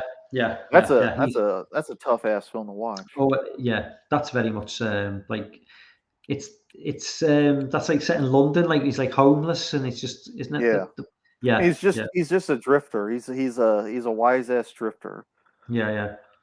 He's like he's a really good actor. Yeah, he's pretty. I always thought he was pretty great. But you know what's still crazy is Alan Rickman first film role was Die Hard first, and he just like destroyed. He just completely just owns it. Like, and his Texan accent was hilarious. Was it not very good then? Yeah, it wasn't that great, but that was the point. It was still pretty fun, but yeah, he really tried to get away from. Oh, that was another one. I watched him, and the first thing I went was Robin Hood with Kevin Costner. That's Oh yeah, the worst, absolute worst English accent of he all time. was. He He gives was. up. He He gives wasn't. up. I don't think he was even attempting it. I think he He just went into was. the. He was in the beginning of the movie. He tried it, but then he's just like, oh my leg. Forget It's this. just. I'm just gonna It's do like. it my It's not. monotone accent. It's not even Whatever. like. It's not even difficult to achieve though. It's like he could have It's done the a worst. basic. I just thought he did. Christian Slater's blowing him out of the park in that film with Well, his accent. but Christian Slater sounds American as well. He's Christian doing better Slater's. job. He was doing better Oh, job than freaking Costner. Costner was awful. yeah, I like that film. I think it's an enjoyable film, but I didn't like with the idea with like Kevin Costner. I'm not going to take it seriously in any way. I'm just going to just like settle back and just enjoy the ride. And because with him and Christian Slater just playing a couple of like basically Americans playing Americans before American even existed. It's just like I think even Morgan Freeman just did his own voice in that film as well. Yeah, well, Morgan Freeman, he wasn't English, so he can get away with it. Yeah. He can get away with that shit. Nobody, Costner. God, that's gotta be like the worst. That is like the worst of all time. Like that's like gotta be like the number one worst like actor attempting to do a different accent. That was atrocious. Lorne's got his well, he's got four quintessential. I'm assuming this is his quintessential English movies. Don't Look Now, Peeping Tom, Wicker Man. Oh, yeah, definitely Wicker Man, and 10 Oh Millions in yeah, Place. Although you said Wicker Man. English, did you say English movies? Yeah, we're You still said, considering the English. Yeah. oh, okay, okay. Well, we're gonna pull Lorne up on it then because technically Uh Wicker Man's a Scottish movie. oh. Technically, so sorry, Lorne. Wicker Man doesn't count. I'm Those afraid. fucking Highlanders. So yeah, but we'll let you off, Lorne. We'll let you off. Wicker Man. That film still holds up pretty freaking well. Christopher Lee. It's not Man, as good as the remake though. The remake is far better. oh god! I love that film. Oh yeah. Lauren brings up "Don't Look Now." Yo, don't look now. Did you Yep. think that like when you watch Midsummer? Have you seen Midsummer? Yeah. Yeah. So did you think that? I mean, I love the film, but did you not think it was just basically just almost like just a shot by shot version of Wicker Man? A little bit. No, I didn't think so. I think it had enough of um, its own identity from it. I think it's just different enough that I wouldn't consider a ripoff. I mean, I love the film. I do love the film, but I mean, I Not just we don't get any naked Brick Eklunds in there. no. Unfortunately. I couldn't believe that, like, because she was in Man with the Golden Gun again with Christopher Lee, and then I find out, oh, she's nude and everything else she's in. She is Swedish. Oh I mean, yeah. that's just what they do. Shoot, she could have been in Midsummer. Yeah, I don't really want to see. I don't really want to see this explanation now. Did you see what was in that movie though? Oh god, yeah, great. But yeah, Midsummer, definitely the most without giving it away for people who haven't seen it, because it's still fairly recent. The scariest scene, like the scene that freaked me out the most, was the nightmare scene where she thinks all of her friends are running off. Yeah, Where her friends are driving off. Like that to me, that seems like such a universal. Like anybody could have that kind of a nightmare of your people just leaving you, which is also well. Not gonna say anything else. I almost ruined the rest of the movie, but yeah, it's creepy. I mean, you've got that scene everybody talks about, which I'll try not to spoil, obviously, but on the top of the cliff, jumping off. That's kind of like that's the scene which kind of like is developed. We want to give everyone, if people who haven't seen it, go check out Midsummer, whether it's the theatrical or director's cut. Just check it out. But yeah, I thought no, I don't. I really don't think it is, because I think it's definitely got its own unique voice, and because like Wicker Man has this kind of oppressing tone. That's the word I was looking for earlier for Rosemary. It has this really oppressing tone.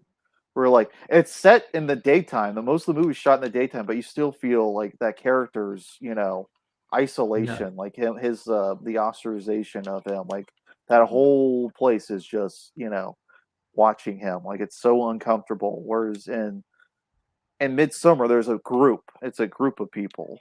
So it's there's a little bit more of a tribalness to it, aspect to it. And also, like, one of the characters wants to learn about these people. He wants to learn about the people from Midsummer, whereas in Wicker Man, he's like, fuck all you. You fucking crazies. I'll just say goodbye to a bit late now. Bunny Army 101, he has to go. He says glad to catch part of the stream. You're doing great, Beatles. See you guys soon. Appreciate that. Unfortunately, I missed him leaving. I'm sorry. If he watches back, I'm sorry, man. I will see you next time. Chris says Lock, Stock is my favourite of Richie stuff. I agree. I think Dan likes The Gentleman. Let's see. Darren says, anyone want to see a decent UK film? See The Haunted House of Horror from 1969. A pretty decent proto slasher. I've not seen that. Mm-hmm. I'll make a note of that. Have you been catching up with the Hammer stuff? No. You know what? Although it's not a Hammer film, at least I don't think it is. One that caught my attention the other week is a film from the early 70s with Christopher Lee and Donald Pleasence together. So how I didn't know this film existed. It's called Deathline. Oh yeah. I think it's set on the London Underground. Yeah. I didn't know about this film, so that's next on my sort of like to watch list in terms like old school British films. Now I don't know if it's in any way connected to Hammer. I don't know. It's not. It's not a Hammer film. But it looks apparently it's really, really like quite gory. So yeah, it's considered a cult classic. So about the the movie Creep was definitely a rip off of it. If you've seen Creep. Oh yeah, I love Creep. Creep's a great film. Yeah, I really like that. Creep, we're talking about the movie with oh yeah, with Frankie Potente. Yeah. It's like 2006, I think it is, something like that. Yeah, mid 2000s, 2005, 2006. That's a director that's kind of overlooked, because he did Creep, he did Black Death, and there's Severance. Severance is like Lorne. If Lorne's still in the chat, Severance is a cracking film. I really like Severance. It's a comedy. It's a comedy horror, but it's fun. I mean, I don't know if you've seen a film called Doghouse from like 2013. If you want to like a fun like comedy horror from the UK, it's Danny Dyer, who's in the main guy from Severance. Mm-hmm. Yeah, he's in it. Stephen Graham, who's like really, really. He's in. He plays Al Capone in the. Oh, what's the American show set in during the Prohibition? Empire? Is that what... Yeah, he plays. He's from Liverpool. He's from my town. He plays Al Capone in Boardwalk Empire. He's in this. He's also in a film I mentioned before. This Is England. He's a great actor. It's a fun like sort of like comedy horror. It's about a bunch of guys who go to this small. I don't think it would be allowed now. It's probably considered problematic because it's about a bunch of these guys. They're a little bit misogynistic, slightly. They go to a small town, like in the middle of nowhere. It's kind of like Hills of Eyes territory. Like everybody's shagging the cousins and stuff.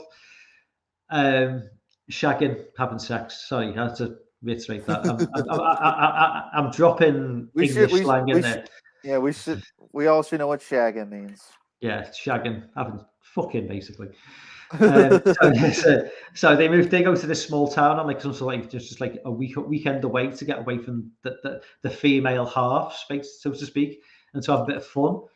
But it turns out all the women in this town have basically turned into zombies and have eaten the male partners, and now they're after them. It's just a fun, stupid, zombie slasher movie. It's just Yeah.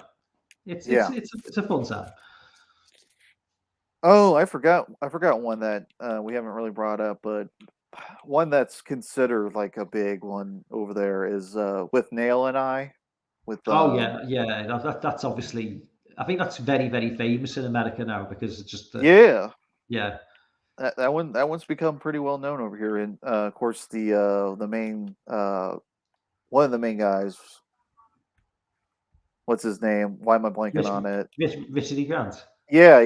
Yeah, He became he steadily became more famous over here thanks to yeah, stuff like Warlock and films yeah. like that.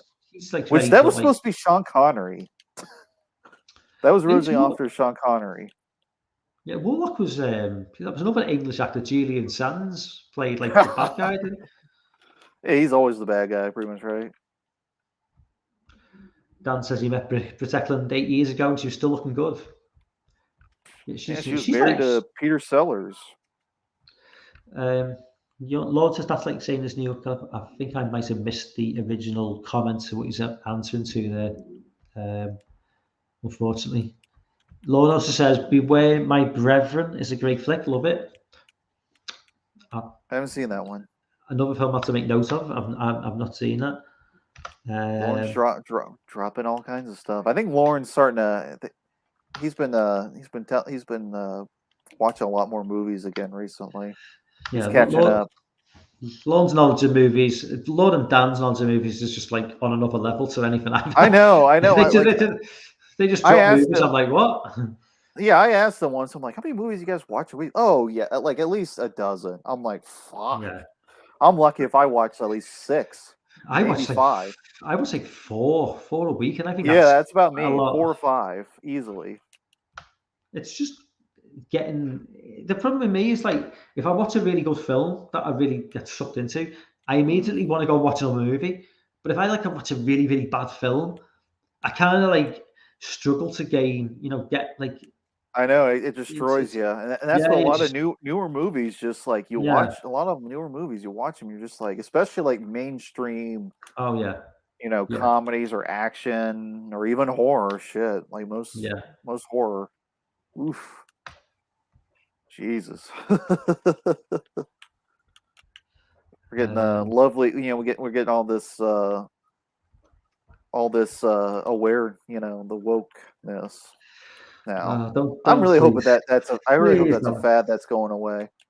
I I know think we've railed against it, but I really hope that's starting to show that that's not profitable. it's not profitable. That's the thing. It's not profitable. It doesn't work. It doesn't pay off. It's like these companies, they bow down to like this woke agenda, but it doesn't pay the bills. And you It's all wonder like, because why are you they're doing the it? loudest. They're the freaking loudest. That's Yeah, what's going because on.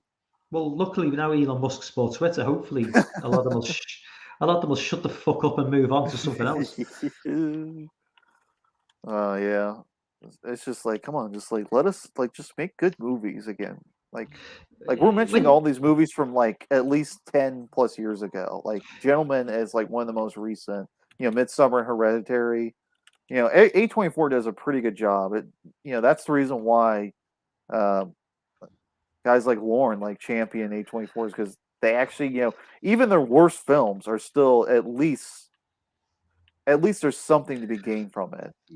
there is the new A24 movie called Men that Yeah. shows worrying signs of being pretty woke, and I hope it's not. It's just from the Uh, trailer. I hope it's I'm gonna not give it going a to be shot that way. because it's Alex Garland, and I quite enjoyed his previous two. He did Ex Machina, Yeah. and that's one he doesn't do a very good. Domhnall Gleeson, oof, His Oh, his American accent not so great. The son right. of Brendan Gleeson. Yeah. Oh, his American accent's pretty bad, but he's Irish, so what Oh, can well, you let him do? off. I would thought it was easier for. I always thought think Irish people sound American half the time. I think there's like a lot more. I think there's a lot more similarities between Irish, and just because of the whole maybe the moving over there in the 1900s, like with the whole Boston, New York thing. But sometimes I mean, the film I watched today, the Dr. Seller, it's an Irish film, but obviously Elijah Cuthbert is playing an American, but the husband's Irish, and it's the guy. I don't know if you've seen the Megan Fox film Till Death, I which haven't came out seen last that. year. Yeah, it's the same guy I'm from trying to that. catch up on newer movies.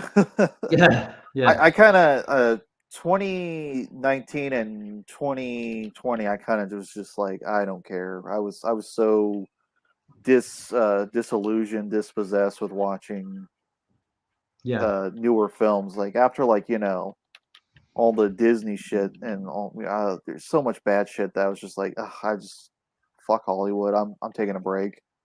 yeah. I just want So to that's when I was trying to catch up on older stuff. say what's up, Mikey? Mikey's in the chat. Diane Breed, what's up, man? Yeah, I understand. Like in terms of when it comes to Hollywood, I mean, you know, hopefully, I don't know whether this whole superhero thing has got to come to an end. I think sooner or later. I think It'll never end, but I think it'll die it'll, down. it'll die down. I mean, the MC. I think with the MCU now, Warner it's is fucked right well, now as far as well, with their stuff because they've got so well, many. They got Ezra Miller, they got Amber Heard. They decided to yeah. keep hold of. It's like, I think wow, I think I think they'll make major cuts to Aquaman 2 to try and keep her out of the film as much as possible. yeah. Because if she's when this trial, I mean, she's looking pretty bad in this company. She's coming out of this looking really, really bad. And when this film drops, they're not going to want to be associated with her in any way. So I think if she's in the film, which she probably will be at some, they're probably just going to do like a Jar Jar Binks job. Where remember Attack of the Clones where Jar Jar Binks is in one scene. It's like what happened? Jar Jar Binks just disappeared completely because he was fucking hated by everyone. So it's like, Which pissed George Lucas off to no yeah, end, well, which is hilarious. Man, George Lucas he's one jaded motherfucker. Like a lot of people think of him as this whimsical, people think of him. I think people think of him as Spielberg. I mean, no, he's a jaded motherfucker. Like if you watch interviews with him or documentaries on Star Wars or about him, he's always he's like everyone thinks I was playing around with laser swords and little little stormtroopers, but I was in the cars. I didn't give a shit about lasers and shit. Like most of the stuff in Star Wars is not from him, and everyone gives him credit. I'm going on a tangent, but George Lucas is not like the set design, that was from the cinematographer. All that, all the lighting and stuff. The opening crawl, that was Brian De Palma, not George Lucas. So credit where credit's due. Setting the record straight. People watch documentaries on that motherfucker if you want to know the truth. I'm just sick and tired of everyone just giving him all the credit, and then we see what happens when he got full control. Those prequels. That's what happens when George Lucas is given full reign. well, he's laughing all the way to the bank now. I mean, he's sitting there with his £4 billion. Yeah. Big T says, typical Disney, they put the car before the horse and they showed Johnny Depp the door, whether or not he was guilty, and now they just ruin one of the most lucrative franchises. Yeah. Oh yeah, those pirate movies were money makers. Yeah.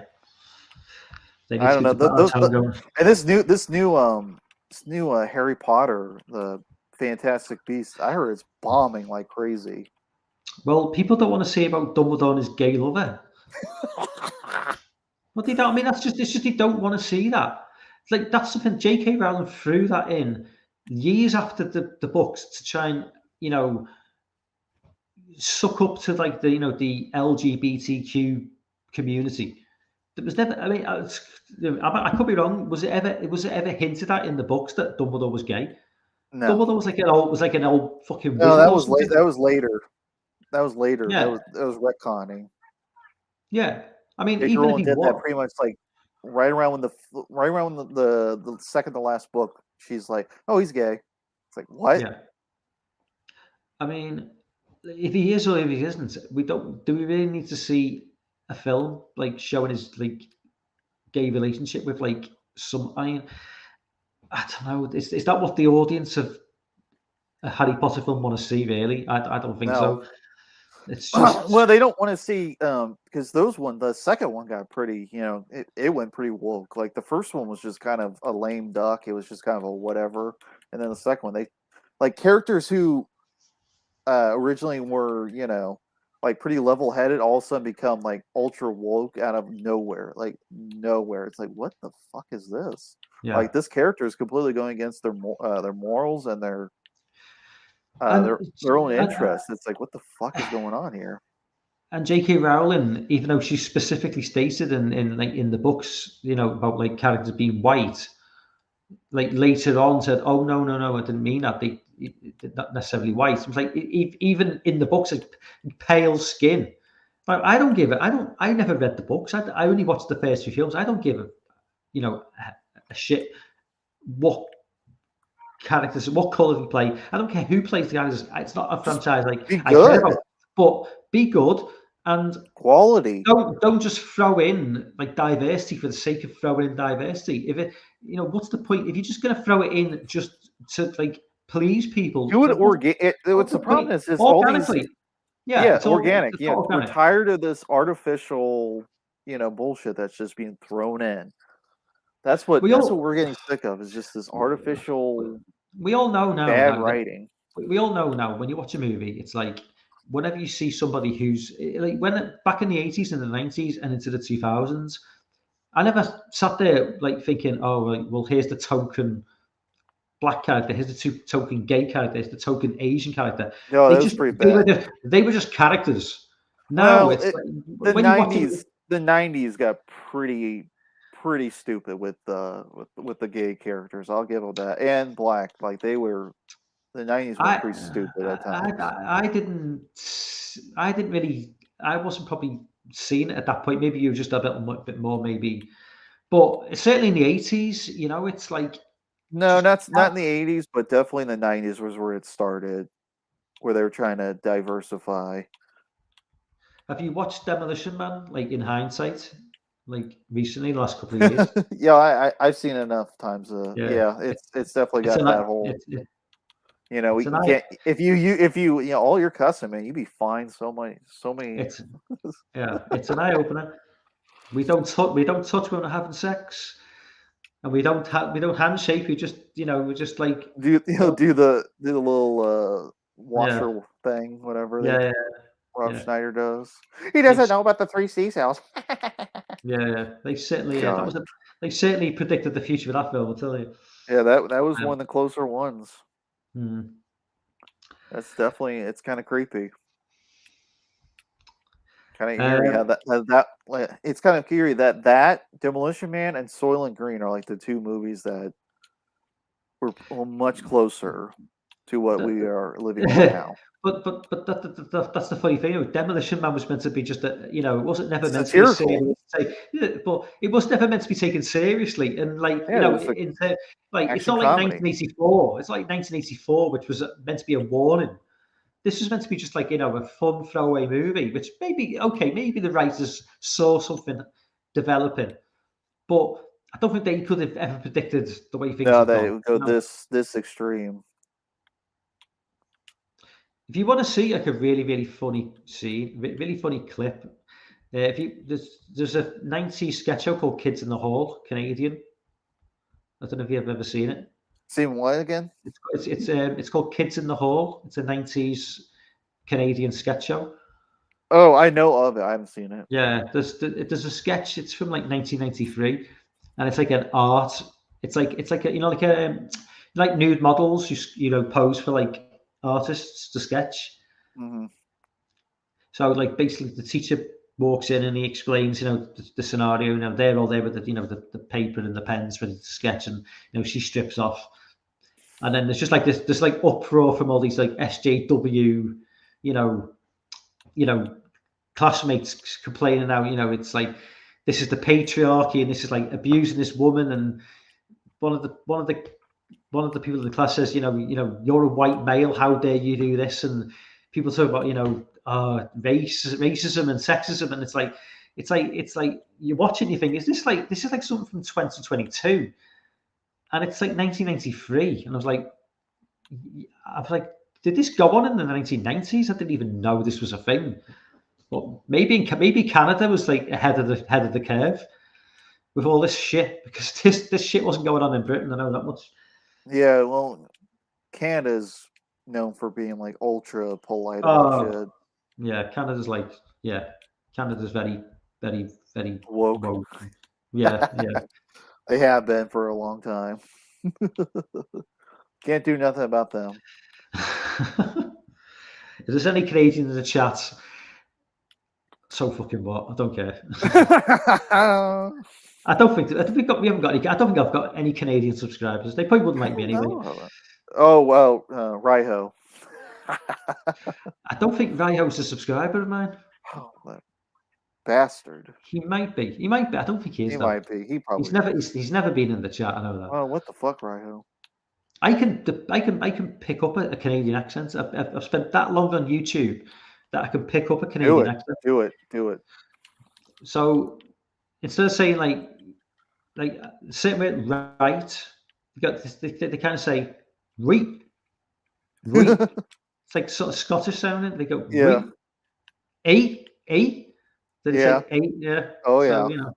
So that's not a very good impression, but that's like an observation I've made of Canadians. They do say right. Sorry. Right. When they say sorry, they say sorry. Sorry.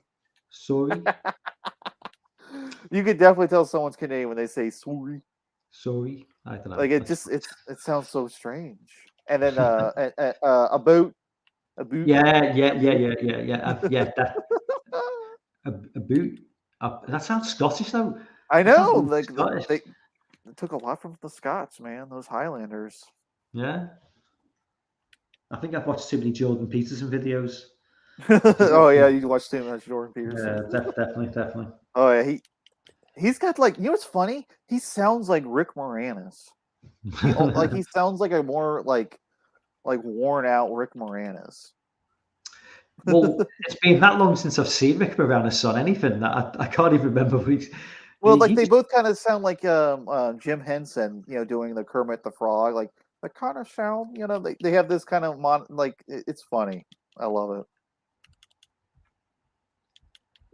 Pretty great. Yeah. Oh, it's funny. Slasher just mentioned Jeremy Pivens, and that guy got canceled. Yeah. He got canceled, man. Well, that's the problem. Why, like you try to do this cancel culture, and a lot of people who try to do it, they get. Is that the guy from Entourage? Yeah. Yeah. What did he get cancelled for? Sleeping, like abusing a woman, I think, or something like that. I'm not exactly sure. I just know he did get canceled. It was something about like he was abused. I'm sure it was abuse. But we got to believe it right now, don't we? Yeah. must be true. I don't know. No remorse, no empathy, no deduction on anyone's part. We can't do any reasoning. Just assume the worst. Yeah, definitely. I'm going to have to wrap things up now because. All right, I know it's late for you. It is 2:40 where I am. Oh Lord. All right. Well, I appreciate you letting me. I am off work tomorrow, but it's still getting. I still need to have some sleep. But it's been good, man. It's been good. Yeah, this was a fun one. It was, yeah. We got a lot off real quick. I only covered half the topics I was going to cover as well. So next week I can cover more. Oh, there you go. You still got material. Exactly, yeah. So it's all good. We So appreciate everyone who jumped on the chat. I mean, I can't go through everyone because it'll take me. like I say, I like We to got say, Lauren, Dan, Dan, Ben Big, Grimm, Big T, Orc, Slasher Chris, Home Video, you can help, DJ, Anthony, Mikey, Big T, Anthony, Dying anybody, Breed, anybody I missed, I apologize. Aaron, Bunny. Funny, Sorry, we're saying your name really monotone. We're just trying to remember when we look. But anyway, if everybody jumped on, a pleasure as always. And thank you, Griff, for jumping on. A pleasure as always. No problem. It was fun. If you want to be on next week, man, just yeah. If you want to just send me like a early SoundCloud or whatever. Yeah. Hop on real quick and kind of get an idea. Yeah, no problem. What are the topics where you want to try to go, so I don't derail you if I join on again? Okay, that's okay. It was fun though. It was fun. So I will see you next Tuesday in the chat, and hopefully you as well, Griff. So, all right, everybody, make sure to smash that like button and subscribe to Mike the Fifth Beatle, and show up for next week. More shenanigans on the way. Peace. Good night. Bye. See you later.